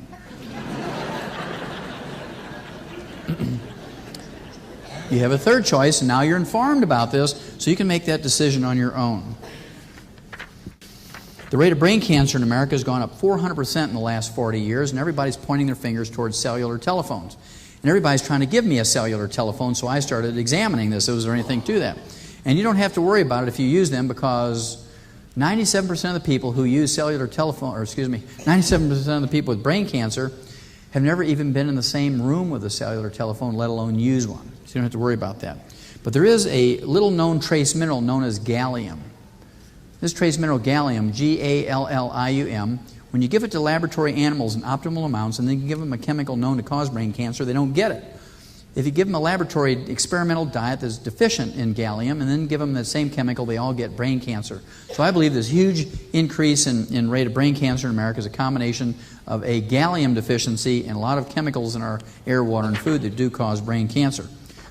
Think about all the performers who die suddenly, whose performances are almost athletic in their presentation. People like Elvis, he died of cardiomyopathy heart disease, and because he had lots of drugs in his blood and his liver, they blamed his death on the drugs. But he really died of cardiomyopathy heart disease, which is a selenium deficiency disease. Then you look at Conway Twitty, who died in front of 3,000 fans in Branson, Missouri, with a ruptured aortic aneurysm, a copper deficiency. You look at Michael Jackson, collapsed in December of 1995 and was in the intensive care unit for 1 week because his blood minerals and electrolytes were all messed up, almost died. When you go to a basketball game, a football game, a track meet, look out there at those well-trained athletes. The odds are all the couch potatoes in the stands and bleachers have a much better chance of living to be over 80 than those athletes do. And here I'll put out my challenge. If you can find me an obituary of any university, semi-pro, or pro athlete who's lived to be over 100, I'll give you a $100 bill. because I've looked real hard. The average lifespan for athletes, both university and semi-pro and professional, is 62 to 65 depending on their sport. Here's the final clue. As many as 62% of the female college gymnasts suffer from anorexia. They suffer from anorexia, 62%. Is that because it's genetic? No. Is that because all their mothers hate them? No. Is that because they think they're too fat? Absolutely not. I used to see a lot of these gals in the 70s and 80s when I practiced up in Portland, Oregon, because that was the time of Olga Korbut. And you may remember her as being the darling of the world because she'd won every gymnastic event in the Olympics, and the same Olympiad with a perfect score. And everybody wanted their little girl to be Olga Korbut. And I used to see them. They'd get split lips and fractured and dislocations because they weren't all perfect, and they'd hit those bars going full speed and get dislocations and split lips and twists and sprains and strains and bruises. But the ones that fascinated me were the little 8, 10, 12 years old that were depressed and anorexic, certainly not typical of a teenage girl or preteen girl. And so I used to do hair analysis on them because that was the only way I could communicate with them, because they weren't sociable, they wouldn't eat, they didn't want to study, or they didn't want to do their athletics anymore. And sure enough, every one of them were severely deficient in many, many nutrients, 30, 40 nutrients, but all of them were uniformly severely deficient in 2 trace minerals, zinc and lithium. Zinc and lithium. So I began to give them as many as 25 or 30 nutrients intravenously 2 or 3 times a week, paying special attention to giving them lots of zinc and lithium. And sure enough, in 14 to 21 days, they were eating like little pigs again. They were real interested in going out and training. They were sociable again. And all the parents who took their little girls who were anorexic to counselors and shrinks, those little girls were counseled unto death. Now, you may remember Karen Carpenter from the singing group, the brother-sister of the Carpenters. She was 30 years old, give or take a year or so. She developed anorexia, and because they had lots of money, they went around the world and went to all the shrinks and the counselors in Moscow and Berlin and London and Paris, all over the United States, and they counseled her unto death. Because you cannot counsel somebody well who has a terminal zinc deficiency. You have to give them some zinc. Now, what possibly could be the common denominator between a 65-pound gymnast, a 7-foot-tall basketball player, 250-pound boxer, heavyweight boxing champion, and these runners that have less than 4% body fat on them? What could possibly be the common denominator? They all sweat. And when you sweat out all 60 essential nutrients, all 60 essential minerals. You don't just sweat out potassium and Gatorade. You sweat out all 60 essential minerals. And when you sweat out all of your selenium and don't replace it by supplementation, on the average, you're going to get a cardiomyopathy heart attack. You sweat out all of your copper and don't replace it by supplementation, you're going to get an aneurysm. You sweat out all of your chromium and vanadium, you're going to get diabetes. You sweat out all of your gallium and don't replace it, you're going to get a brain cancer. If you're a teenage girl and you sweat out all of your zinc and your lithium, you're going to get anorexia. Get the picture? Now, the reason why athletes are early warning system, as a rule, they sweat out more in 20 to 30 years than a couch potato does in 80 years. They've compressed a whole lifetime of sweating into 20 years. That's why they're our early warning system. Now, you don't have to be an athlete to sweat, though. Let's say you're a postmenopausal woman and you have night sweats. Let's say you're a welder, a farmer, a carpenter. Let's say you work in the oven room of a Pizza Hut. Any place that you sweat. Even if you work in an office situation where you have an air-conditioned office and you just use a keyboard and you never get one bead of sweat on you. I mean, you can go a whole week wear the same clothes, nobody will know, right? But then you go out every night and you do aerobics or you jog and you sweat then.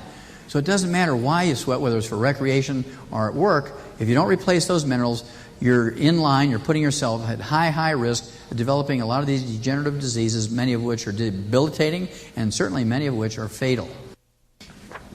What's the very first symptom of mineral deficiencies in animals and people? It's called pica and cribbing. Farmers know about this. When they see an animal chewing on the hitching post, and these are a couple of Amish horses up in Lancaster County, Pennsylvania, when they see them chewing on the hitching post, the fence rails, things like shovel handles, the half doors in the barn, the door jambs in the barn, a good farmer recognizes this as an animal that's in trouble, though they are minerally deficient. How many of you either are or know of a chocoholic? Raise your hand. Yeah, that's the munchies. That's pica and cribbing. That's a mineral deficiency. It's the only thing that will cause that. How many of you know of a Coca-holic or a Pepsi-holic? Raise your hand. Yeah. A day without 12 Pepsis, I can't function. Okay, these are minerally deficient people, and that's one of the reasons why we have a weight challenge in America, because people have been taught to put calories in their mouth instead of minerals. There's no calories in minerals. Next time you have these terrible cravings, instead of putting chips and dips and chocolate and donuts in your mouth, try some minerals. You'll not only lose weight, but you'll feel better and live longer.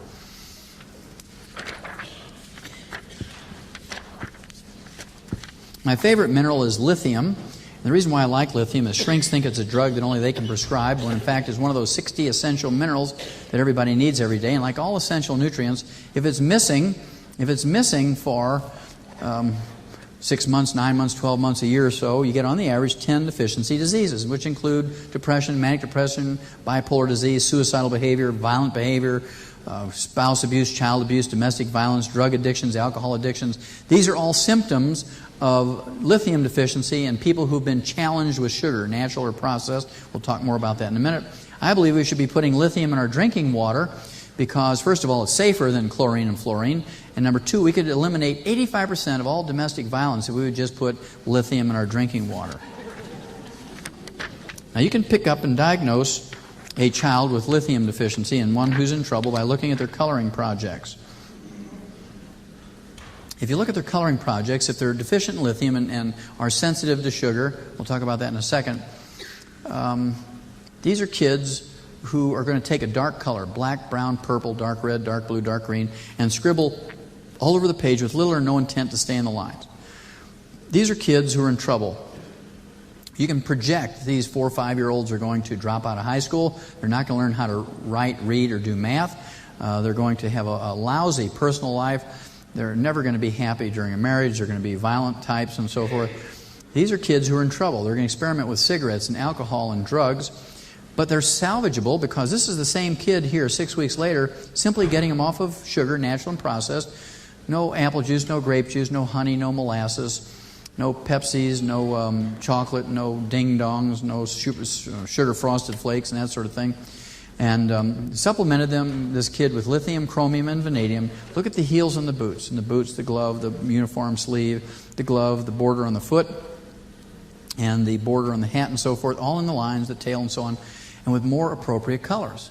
You can save these kids if you just pay attention. It's not they don't just have an art aptitude, they're in trouble. Okay? Now, if these kids also wet the bed far after they're supposed to be potty trained, they're 6, 8, 10, 12, 14 years old and they wet the bed, they have a history of scribbling all over the page without staying in the lines. They are cruel to little animals and other kids, and they love to play with matches and fire. These are kids who, if you don't save them at this early age, you can project they're going to become mass murderers and serial killers. It just happens that way. Here's what happens next. You start getting kids with what's called geographic tongues. Geographic tongues are red, pulpy, and painful. They have ulcers and erosions all over their tongues. These kids have zero brain waves. They can't learn how to read, write, and do math. If you don't take care of them there, they're going to drop out of school and experiment with cigarettes, alcohol, and drugs. When they hit 12, 14, 16 years old, look at the allergic shiners under this kid's eyes. This is not physical abuse. He's just sensitive to sugar. And people are sensitive to sugar just like some people are sensitive to alcohol. You know, there's a good alcoholic, a person who will drink a beer and a shot of whiskey, they'll go to sleep. These are, quote, good alcoholics. There's people who drink a beer, maybe have a shot of whiskey, and they get boisterous and obnoxious, and they start singing loud songs and being loud, and they think jokes are funny that aren't funny. And then you get people who drink, and they just get mean and become downright dangerous to themselves and everybody else. The same thing is true with sugar. There's some people who take in sugar, and they get low blood sugar, and they just go to sleep. Some people who take in sugar, they get rowdy and attention deficit disorder, ADHD, hyperactivity, learning disabilities, and they get kind of obnoxious. And then there are people who take in sugar and they become serial killers and they get violent. And so people are sensitive to sugar just like they are to alcohol. And you get them off of sugar, natural and processed, and supplement them with lithium, chromium, and vanadium. You can save them and everybody around them. Here's a 20-year-old. You don't need to be a clinical psychologist to see that he's depressed. Look at the allergic shiners under his eyes. And these are the type of kids who live on Pepsis and ding-dongs their whole life. And they're quiet. They stay in their rooms, they wear their headsets, and they listen to their music, or they might play on the keyboards of their computers. And then one day, when Grandma gives them an irritation of about a 0.1 on the scale of 1 to 10, you got to do the dishes before I give you the car keys, they'll walk into the kitchen, pick up the cleaver, and smack Grandma's head off. They'll respond with a 10, right? And they're just irritated, 0.1. Now, This is all too common. Right now, experts say that 30% of all American teenagers are going to appear in juvenile court in 1996. 1/3 of all American teenagers. At any rate, it's a terrible tragedy, but these things do go on all the time. And back, I guess it was the third week in January of this year, 1996, I was up in Moses Lake, Washington on a Monday night, actually giving a seminar like this. And when I got to this point, the guys in the front row said, "Doc, you don't have to talk about teen violence in Moses Lake. I mean, there's more people in this National Guard Armory than there is in the whole town. And we only have a couple hundred teenagers, and they all know each other by first name. It's kind of like a big family." And they didn't believe they had any teen problems in Moses Lake. Well, that was Monday night. Friday at 2 in the afternoon, an honor student in junior high school walks in with his deer rifle, blows away the math teacher and 2 of his fellow students. Now, this kid was not on drugs. He was not a member of any gang. There's no drugs and gangs in Moses Lake, Washington. You know the answer to why this happened. I'm going to bring it out of you. What time of the year is there more domestic violence, depression, and suicide than any other time of year? Christmas, holidays. A week before Christmas, the time between Christmas and New Year's, from New Year's until now, Super Bowl Day. In fact, Super Bowl Day has the largest number of violent incidents than any other day of the year, Super Bowl Day. What happens during these holidays that happens more than any other time of year? Sugar. I heard people say it. Sugar. You get more cake, more pie, more candy, more cookies, more punch, more colas and drinks of various kinds than you get any other time of year. It's not just on Sunday afternoon. I mean, we're talking 4 times a day. In school, after school, in the evening, 4 times or 10 times on the weekend because it's party time during the holidays. And as a result, the people who are sensitive to sugar and are going to get violent, are depressed, come out during this time, especially if they're deficient in lithium, chromium, and vanadium. Attention deficit disorder.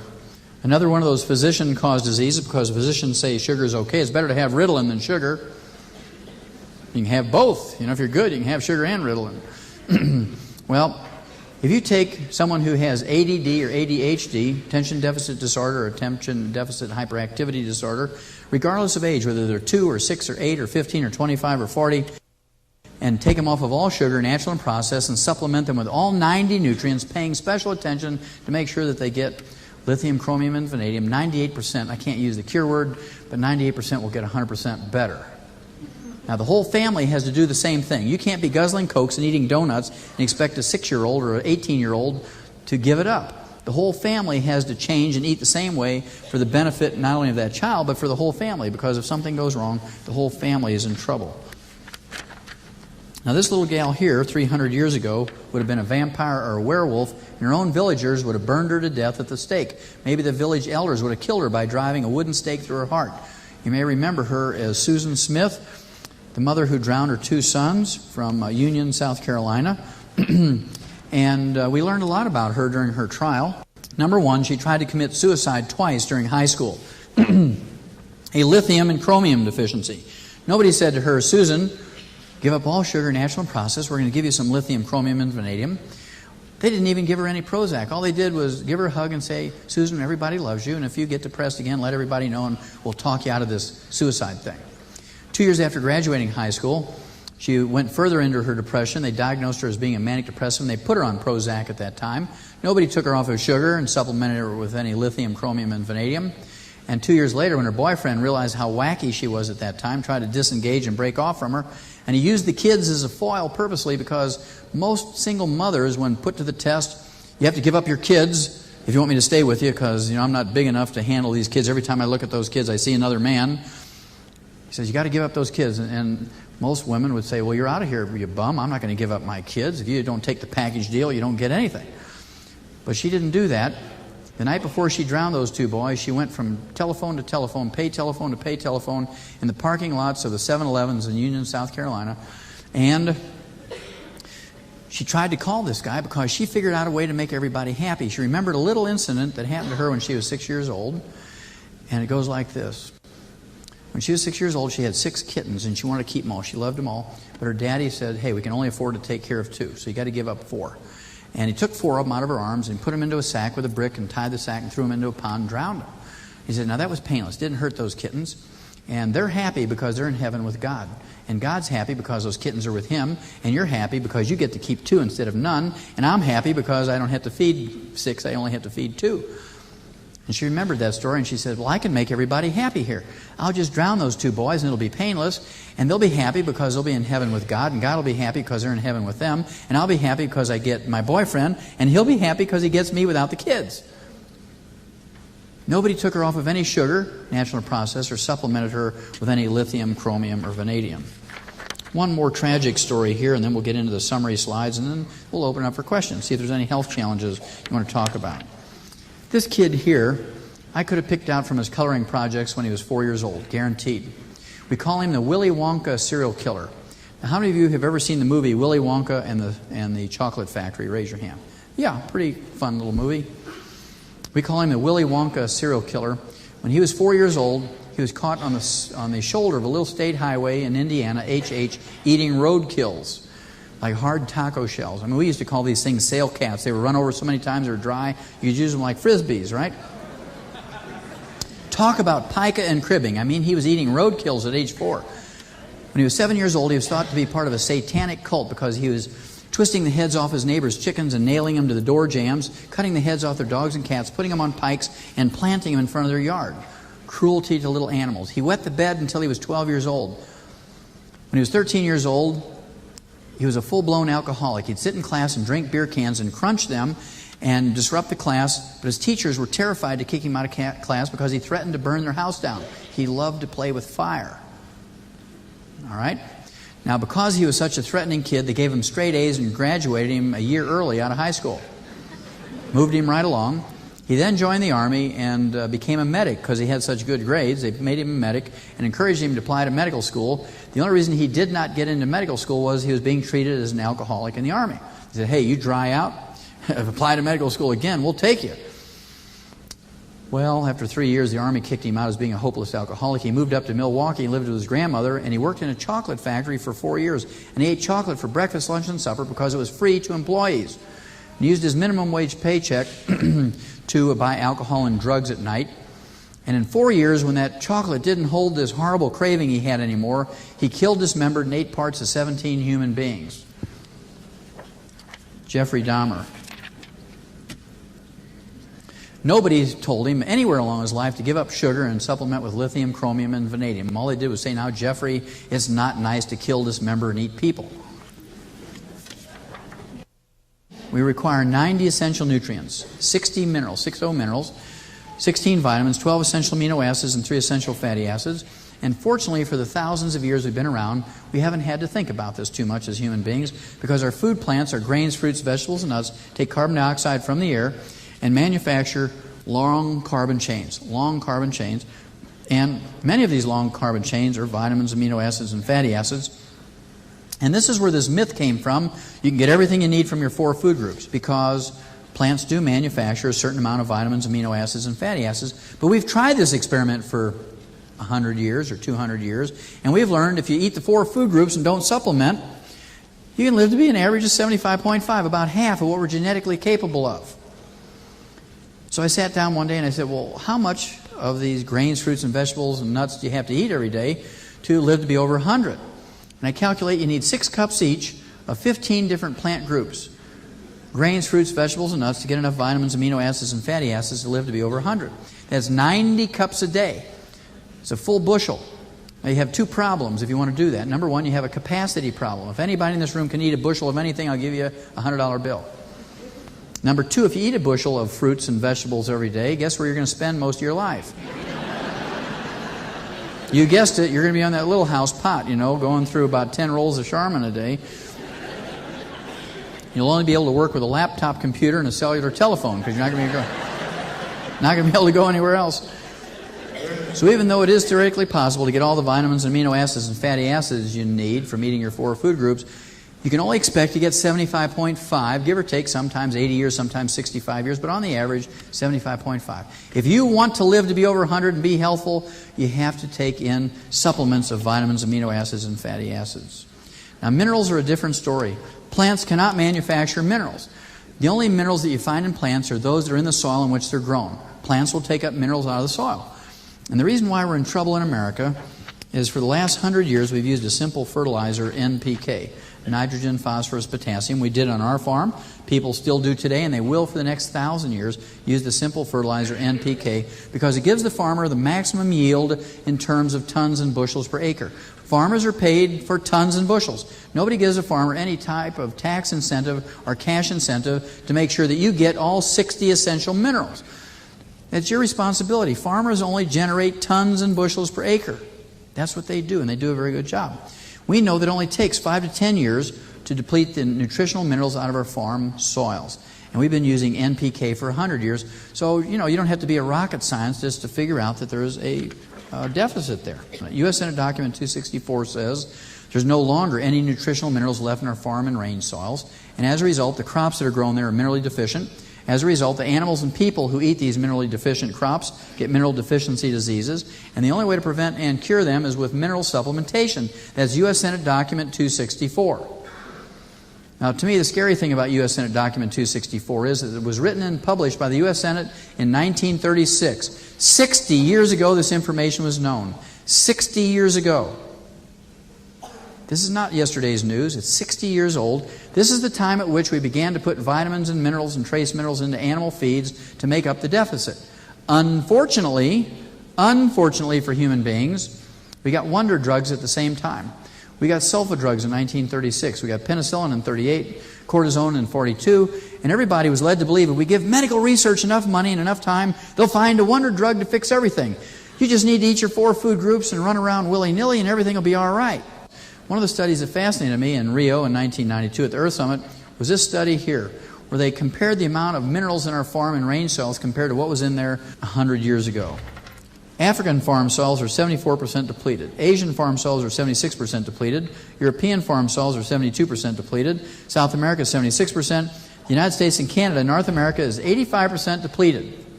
We're 10 to 15% worse off than anybody else. And of course, the reason is we had the Marshall Plan after the Second World War for 40 years. We fed the world more tons and bushels than they thought humanly possible to grow per acre. And all we put back in the soil was NPK. And then there were 16 years of the Russian wheat deals. And all we put back in the soil was NPK. That's why our soils are depleted. Now, if I haven't gotten your attention yet, I want to show you this map. This is an overlay map of the continental United States. The black areas have absolutely no selenium in it. And the dark gray areas is so irregular that you wouldn't want to bet your life on what may or may not be in there.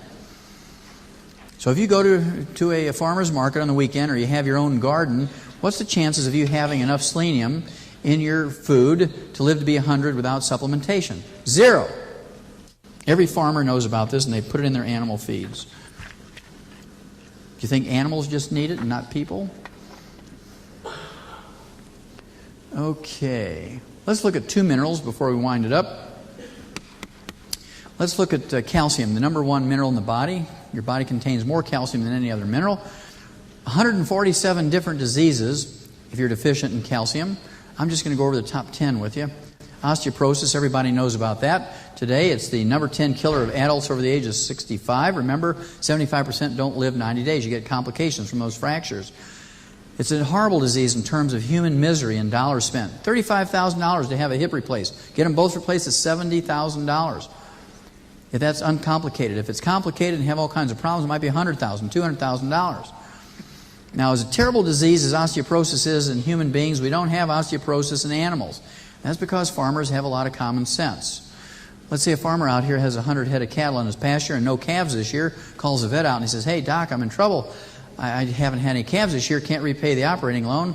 I lost a lot of money." He says, "Do I get rid of this herd?" And the vet will come out and examine the cows. He says, "No, the cows are all okay, but that bull up in that shed up there has osteoporosis of both hips, had so much pain, couldn't breed the cows. That's why I don't have any calves."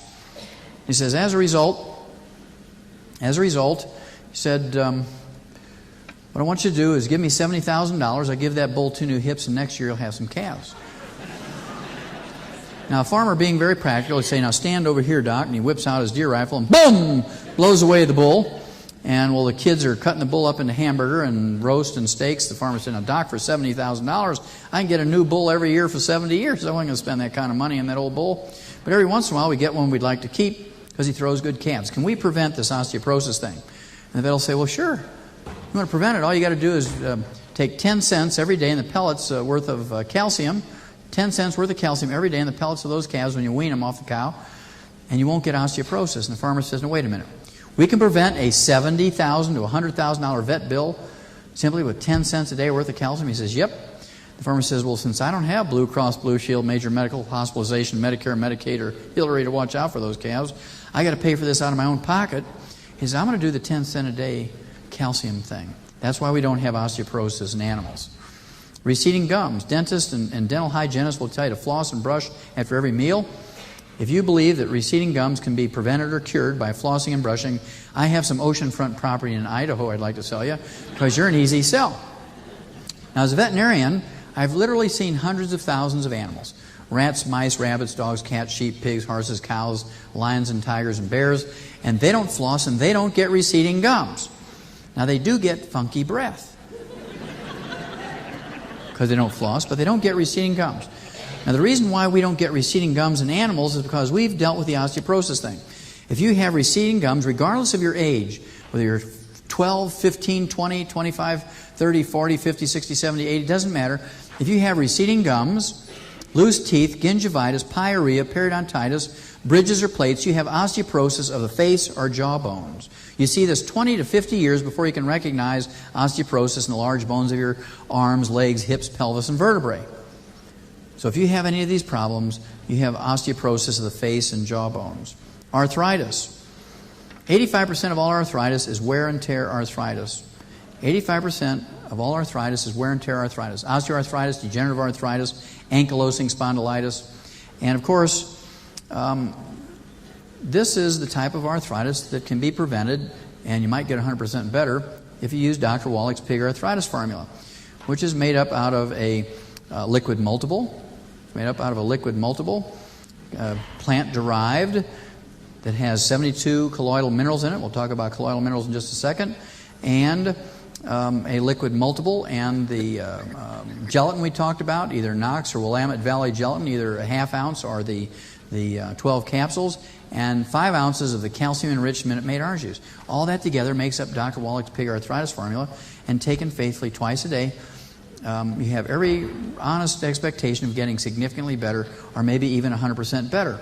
Even if your neck sounds like a bag full of gravel, your joints sound like you have Rice Krispies in there, snap, crackle, and pop. You can't get up out of your chair yourself, you have excruciating pain, and so on. You want to give it a try if you have wear and tear arthritis. Hypertension. Again, we've already talked about this. Hypertension has nothing to do with salt intake. Salt restriction is not going to prevent it or fix it. Hypertension, high blood pressure is actually due, 85% of all hypertension is due to a calcium deficiency. Take in 3 times the RDA, recommended daily allowance by your government, and according to the Inner Salt study and the study from Toronto Medical School, the calcium will resolve your high blood pressure. Insomnia. As you roll around all night, wake up in the morning more tired than when you went to bed. Contrary to popular belief by physicians, it's not due to a barbiturate deficiency or a halcyon deficiency. It's due to a calcium deficiency. Kidney stones, bone spurs, heel spurs, and calcium deposits. The medical profession has the malignant, dumb belief that these things are due to too much calcium in your diet, and the first advice they give you when you have any of these problems, give up all dairy, and for God's sake, don't take any supplements with calcium in it. When in fact, when you get kidney stones, bone spurs, heel spurs, and calcium deposits, you have raging osteoporosis. It's your own calcium being moved around. You need more calcium, more magnesium, not less. I want you to be honest with me. How many of you ever had a foot cramp, toe cramp, leg cramp, eyelid twitch, or anything like that in your life? Raise your hand. Yeah, that's the first symptom of a calcium deficiency, and if you're honest, you'll fess up to that. And myself, when I was a kid, when I was a teenager, my eyelids used to twitch so violently you could hear them click. And I used to look into the mirror and say, do people see that, or is that my imagination? And one day I got the twitching and the clicking together, and I called my mom, and she came in, and she didn't know what it was, so she panicked. We jumped in the car, and we drove 80 miles to St. Louis, and I ran into my first female doctor when I was 14 years old. Now remember, she's an eye doctor. Her name was Mary Jane Skeffington. Mary Jane Skeffington, the eye doctor, for some reason, I'm 14 years old, she had me stripped down to my jockey underwear. Now back then I was just a dumb redneck kid from the farm, and I didn't know any better. Whatever she said, I did. Now today, if an eye doctor were to do that, you could go on Geraldo or Oprah and say you were sexually harassed by your eye doctor, right? But at any rate, she kept looking in my eye with this ophthalmoscope for an hour and then go see another patient. She'd look into my eye with an ophthalmoscope, see another patient. He went on and on and on for 2 hours. And finally I said, Doc, listen, I play junior varsity football. I'm the captain of the wrestling team. I actually, I'm on the weightlifting team. And if you have to amputate my eyelids, go for it. I can handle whatever you need to do. So she goes into her office. She comes back. She has a little Maybelline mascara eyelash brush and a little mirror in one of those little plastic boxes. And I said, what's that for? She says, well, the structure of your eye seems to be okay, but you have these real long eyelashes. They've grown forward, hit your eyeglasses. They've curled back and are tickling your eyeball. And that's what's causing your eyelids to twitch. I said, you're kidding me. She says, no, that appears to be what it is. And I said, well, what do we do about it? And she says, well, what I want you to do is every hour I want you to alternate eyes, take 15 minutes in each hour and work and retrain those eyelashes. And she starts demonstrating to me. She said, you got to do it like this. I said, no, wait a minute. Let's get this straight. You want me to sit on the football bench with 25 guys weighing over 200 pounds? This is in 1950, right? And you want me to sit there with a Maybelline mascara eyelash brush and play with my eyelashes? And not only does my team have cleats on their feet, there's these guys across the field, 25 guys over 200 pounds. I said, you got to be crazy. So I put on my pants. I said, she doesn't know anything about football, right? So I went marching to the school library and I found a health book out of desperation that was written by 2 nurses, and I looked in the index and it said muscle cramps, muscle twitches. I looked in the book where it said to look, and sure enough, it said this is all due to a calcium deficiency. And I said, I know how to solve this problem.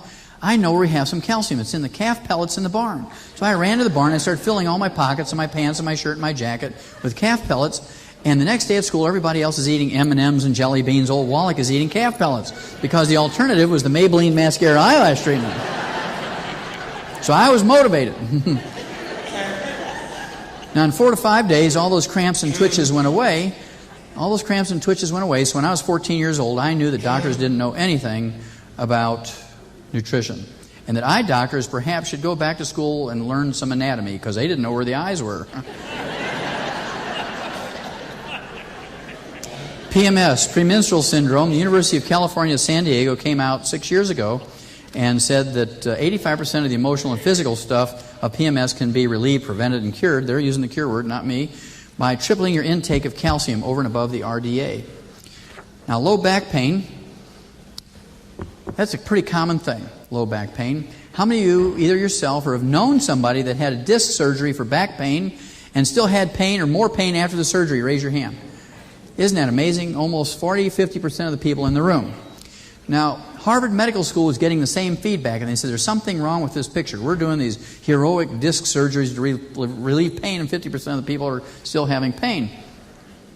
So they looked at it and they said, okay, here's what we're going to do. They took 1,700 people who had no history of back problems, never had a back problem, and they were in the teaching hospital at Harvard for, say, cataract operations, 1,700 of them. They did CAT scans on their back.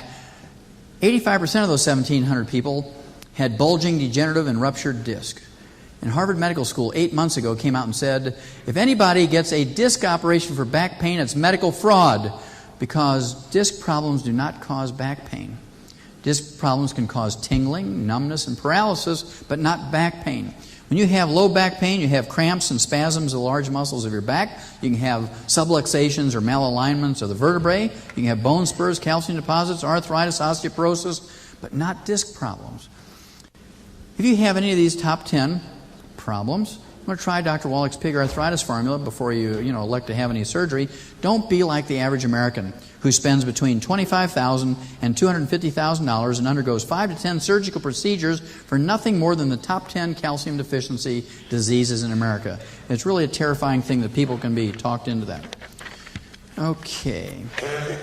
Last disease, one more slide after this. Diabetes, the number 3 killer of adults in the United States, causes blindness of all kinds, kidney failure, kidney dialysis, kidney transplant, contributes to the numbers of cardiovascular disease, the number 1 killer of adults in the United States, amputations of toes, feet, and legs for ulcers that won't heal, and gangrene. And most times you really don't have to get an amputation to resolve those problems, but if you insist on getting something amputated, please put a tag on it so they get the right one. If you guys go in for an inguinal surgery operation, you want to get a do not remove sign and put it in the appropriate place. That happens. Okay. Now, When your doctor diagnoses a new diabetic patient in his office, he excuses himself, goes into his private office, drops to his knees and gives thanks to the Lord. Then he jumps up and he calls his real estate agent because he knows over 20, 30, 40 years you're going to go through all these problems if you follow the standard treatment or management of diabetes in human medicine. And as a result, over 20, 30, 40 years, you're worth to him $250,000 to $500,000. It's like adding another cow to the dairy herd. They know exactly how much you're worth to them as a diabetic. And if you don't think that's true, next time you visit a doctor, ask to see his medical business office journals. You know, they have business journals for doctors, and see what they say about diabetic patients and heart patients and cancer patients and how much on the average. That's why people pick certain specialties, because there's big bucks in that area. Now, to me, this is criminal because in 1957, we learned that we could prevent and cure adult onset diabetes in animals by supplementing with two trace minerals, chromium and vanadium. Chromium and vanadium. And 11 years ago, 1985, the medical school up at British Columbia, Vancouver, Canada, came out and said that the trace mineral vanadium alone could replace insulin for adult onset diabetics, who again make up 85% of the diabetic population. Science Diet dog food contains 40 minerals in a complete analysis, always contains lithium, chromium, vanadium, and selenium. Ralston Purina laboratory rat pellets always contains a minimum of 28 minerals, and they always contain lithium, chromium, vanadium, and selenium. And I'll give anybody in this audience a crisp new $100 bill if you can find me a human infant formula that contains more than 12 minerals. None of them contain lithium, chromium, vanadium, and only one, Pro-Soybe, the one that has 12, has selenium in it. None of the rest do. They have 11, 10, 9, or 8 minerals. That's why they call Similac Similac, because it lacks everything.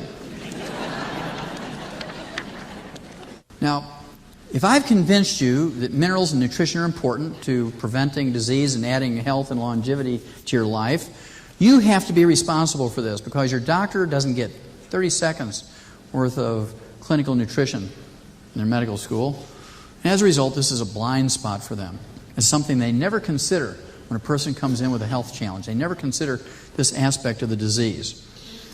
Now, you have to know three things about minerals. Number one, there's three types of mineral supplements. There's the original, going back since time immemorial, since the beginning of time.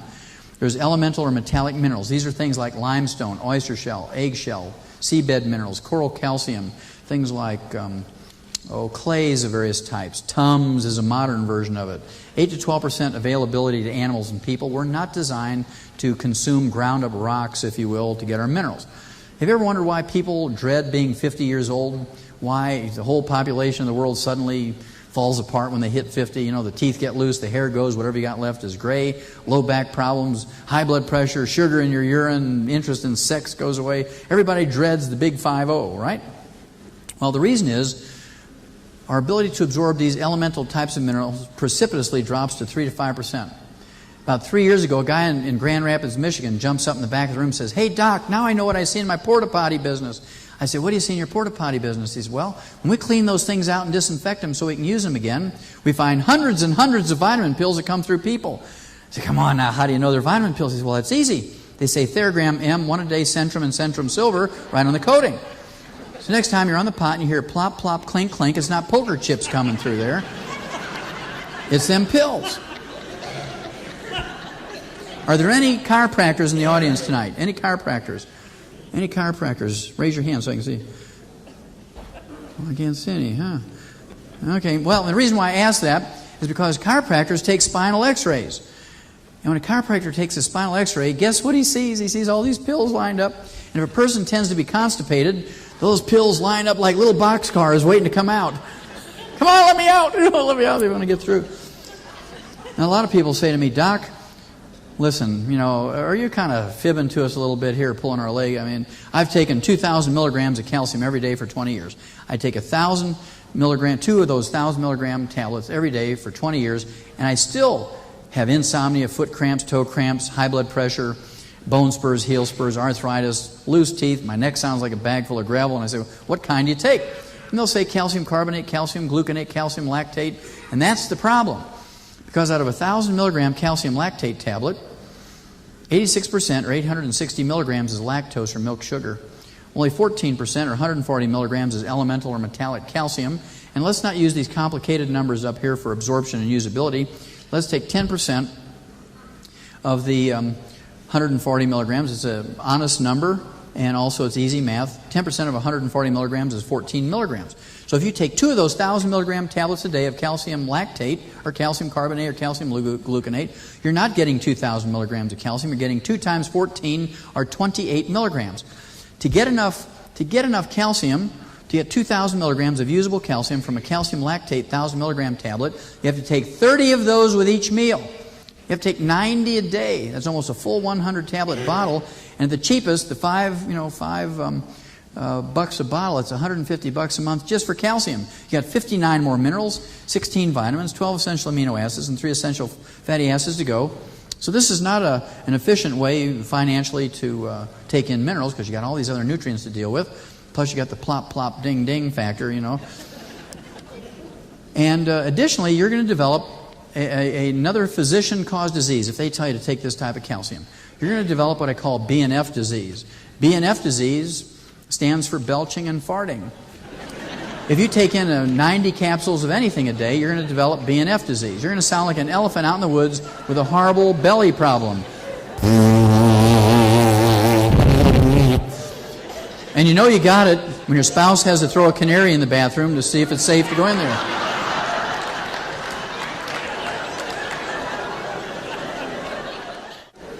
Now, during the 60s, the animal industry came up with chelated minerals because no farmer is dumb enough to put $1 in an animal's mouth and have 99 cents come out in the manure. So we learned by adding amino acids and proteins and enzymes, which are proteins that do work, to the elemental mineral, it increases the absorbability from 3 to 5% to 40%. And everybody got excited about this during the 60s. And today, because of this research, you'll see a mixture of elemental minerals and chelated minerals in a good multivitamin mineral supplement, a tablet. But the way that animals and people are designed to consume and absorb minerals is in the colloidal form. Colloidal minerals are 98% available to animals and people, 2.5 times more available than the chelated minerals, 10 times more available than elemental or metallic. They're liquid in form by definition. They cannot be powders and capsules and pills and tablets. They must be liquid.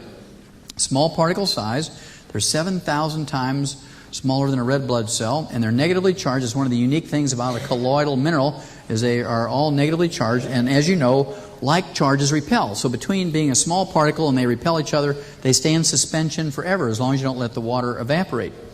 Now the way it's supposed to be is that animals and human beings are supposed to eat plants, and the plants are supposed to take the elemental minerals out of the soil, convert them to colloidal minerals for their own use, for their own metabolism and biochemistry. We eat the plants, and that's how animals and people are designed to consume and absorb minerals. In the plant farm, colloidal minerals, we are not designed to eat ground-up rocks.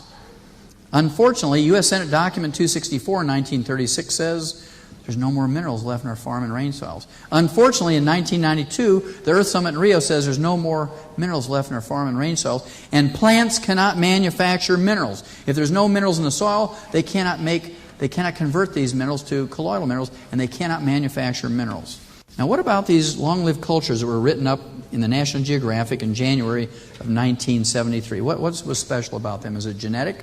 No, they're all different races, they're all different religions, different cultures. The Tibetans from certain mountain tribes up there in the Himalayas, and the Hunzas in the eastern Pakistan and the Karakoram Mountains, the Russian Georgians, Azerbaijanis, Abkhazians, and the Turkestanis in the Caucasus Mountains in western Russia, and the Vilcabamba Indians from the Andes of Ecuador, and my favorites, I just like the name, the Titicacas from the Andes of Peru.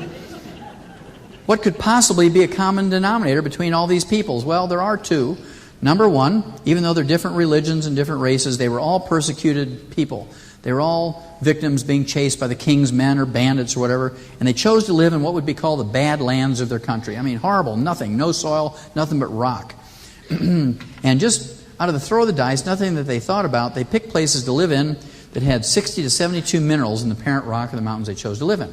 Number two, they chose places that had less than 2 inches of precipitation a year. No rain, no snow to speak of. So they had to pick places that had a permanent water supply. And every one of these cultures picked places that were within 50 to 100 miles of glaciers. And they all built aqueducts to carry water from glaciers to their place where they lived and worked and farmed. Now the water that comes out from underneath of glaciers is not clear, like tap water, Perrier, Evian, or glacier water, or geyser water, or Calistoga water. It's called glacial milk because the water that comes out from underneath the glaciers has so much rock dust or rock flour suspended in it that it's called glacial milk. It looks like whole milk, kind of a bluish-white, bluish-gray, as opposed to clear. And if you boil away a quart of glacial milk, you get 2 inches of minerals in the bottom of that quart jug. By contrast, boil away a quart of Evian or Perrier water at $20 a gallon. I mean, we're talking price here compared to gasoline. Would you ever have thought that water would be more expensive than gasoline? Kind of interesting, isn't it? Now, you boil away a quart of Evian or Perrier water, you'll get as much mineral as you get on the head of a pin. A big contrast. Now, not only did these people drink this highly mineralized water and get 8 to 12% and 3 to 5% after age 50 because it's metallic minerals, it's ground up rocks as these glaciers move up and down the mountains. More important than drinking it, they irrigated with it. Week after week, month after month, year after year, generation after generation, for 2,500 to 5,000 years, they irrigated with this glacial milk. They replaced literally thousands of tons of these minerals back into the soil every year through this irrigation with this glacial milk. And all their plants are rich with these colloidal minerals as a result. And all we do is put in NPK, and it takes 5 to 10 years to deplete these nutritional minerals from our soil. As a result, last year we paid $1.2 trillion, that's with a T, $1.2 trillion for health care. These people don't get diabetes, they don't get heart disease, osteoporosis, arthritis, cancer, they don't get glaucoma, they don't get cataracts, they don't have birth defects, they don't have jails full of violent criminals and drug addicts, they don't have a single hospital, they don't have Blue Cross, Blue Shield, major medical hospitalization, they don't have a single doctor, and they don't have these diseases, and they live to be over 120 to 140. Now, can you live to be over 120, 140 without colloidal minerals? No. Can you get all these colloidal minerals out of our food supply in the United States? No. Well, can you keep all the things that we love about the United States? Because if I were to pay your way to go there and live and guarantee you'd live to be over 100, you wouldn't do it because they don't have Kenmore kitchens, they don't have electricity, they don't have central heat, central air, they don't have roads, they don't have cars, they don't have televisions, they don't have television channel changer. I mean, how can you be a couch potato without a television channel changer? So, can you have all these things we love about America, including health insurance, and still get colloidal minerals? And the answer is, of course, yes. These colloidal minerals are available to you. They've been around since 1926. And, of course, they're plant-derived. They actually come from an ancient prehistoric plant deposit. About 1926, there was this prospector who was an abysmal failure in southeastern Utah who noticed when he, even though he couldn't find gold or silver, but he did notice when he drank this funky-tasting water in the stream, the only water source available to him, after a couple of weeks his arthritis went away. And he backtracked this stream and he found that it originated in a prehistoric valley that had a forest in it. And when these trees and brush and grasses took up all the elemental minerals from the soil, converted them to colloidal minerals for their own use, there was a cataclysmic event. That forest was entombed, that valley and that forest was entombed by a volcanic eruption. A very thin layer of mud, ash, and lava, not heavy enough to compress this stuff into coal or oil. And it was very arid in there, not enough moisture to fossilize or petrify this plant material. So today, if you look at it, it just looks like real dark chocolate coffee grounds. And you squeeze it between your fingers. It is the same consistency as a chocolate chip you might put in an oatmeal cookie. It's kind of waxy. That's because it's not rock, it's ground up plant material. We grind this stuff up into a flour. We soak it in a filtered spring water for 4 to 6 weeks, and we leach those colloidal minerals out of those plants that were taken up in the prehistoric days. Things that you can't get out of your soil and your food anymore today. And of course, that's been around since 1926. We have liquid multiples that have been around 10 years and 1 year and so forth, and these are all available to you also. I want to thank you all very much. God bless each and every one of you, and God bless America.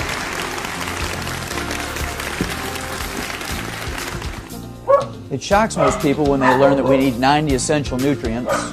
We need 60 minerals, 16 vitamins, 12 essential amino acids, and 3 essential fatty acids. It's even a bigger shock to most people when they learn that man's best friend, the dog, gets 40 minerals in his food. Our laboratory rats get 28 minerals or less in his food. And the human infant, their formula, gets 12 or less. Our dogs get 40 minerals, our rats get 28, and their own kids get 12 or less. It's really a dog's life. It's these minerals, it's the secret. Glaciers grind up these rocks, comes out in the form of glacial milk. And these people have irrigated with this glacial milk season after season, year after year, generation after generation, for 2,500 to 5,000 years, depending on the culture. The secret lies in the minerals that come from these glaciers and these mountains. U.S. Senate Document 264 says that our farm and range soils are depleted in minerals, and as a result, these crops are deficient in minerals, and as a result of that, animals and people who eat on these crops get mineral deficiency diseases. When one considers the budget that the American family puts into their food each month, and the fact that U.S. Senate Document 264 says there's no longer any nutrients left in our farm soils and therefore in our foods, it's not outrageous to think of making sure that through a couple of dollars a day you get all 90 essential nutrients. It's kind of like the modern version of an apple a day keeps the doctor away. If you really want to find out what health is like, don't wait for the government, don't wait for insurance, don't wait for Medicare and Medicaid to do it. They're not going to do it for you. They can't do it for you, even if they wanted to. Take control of your own health. Do it today. Don't wait.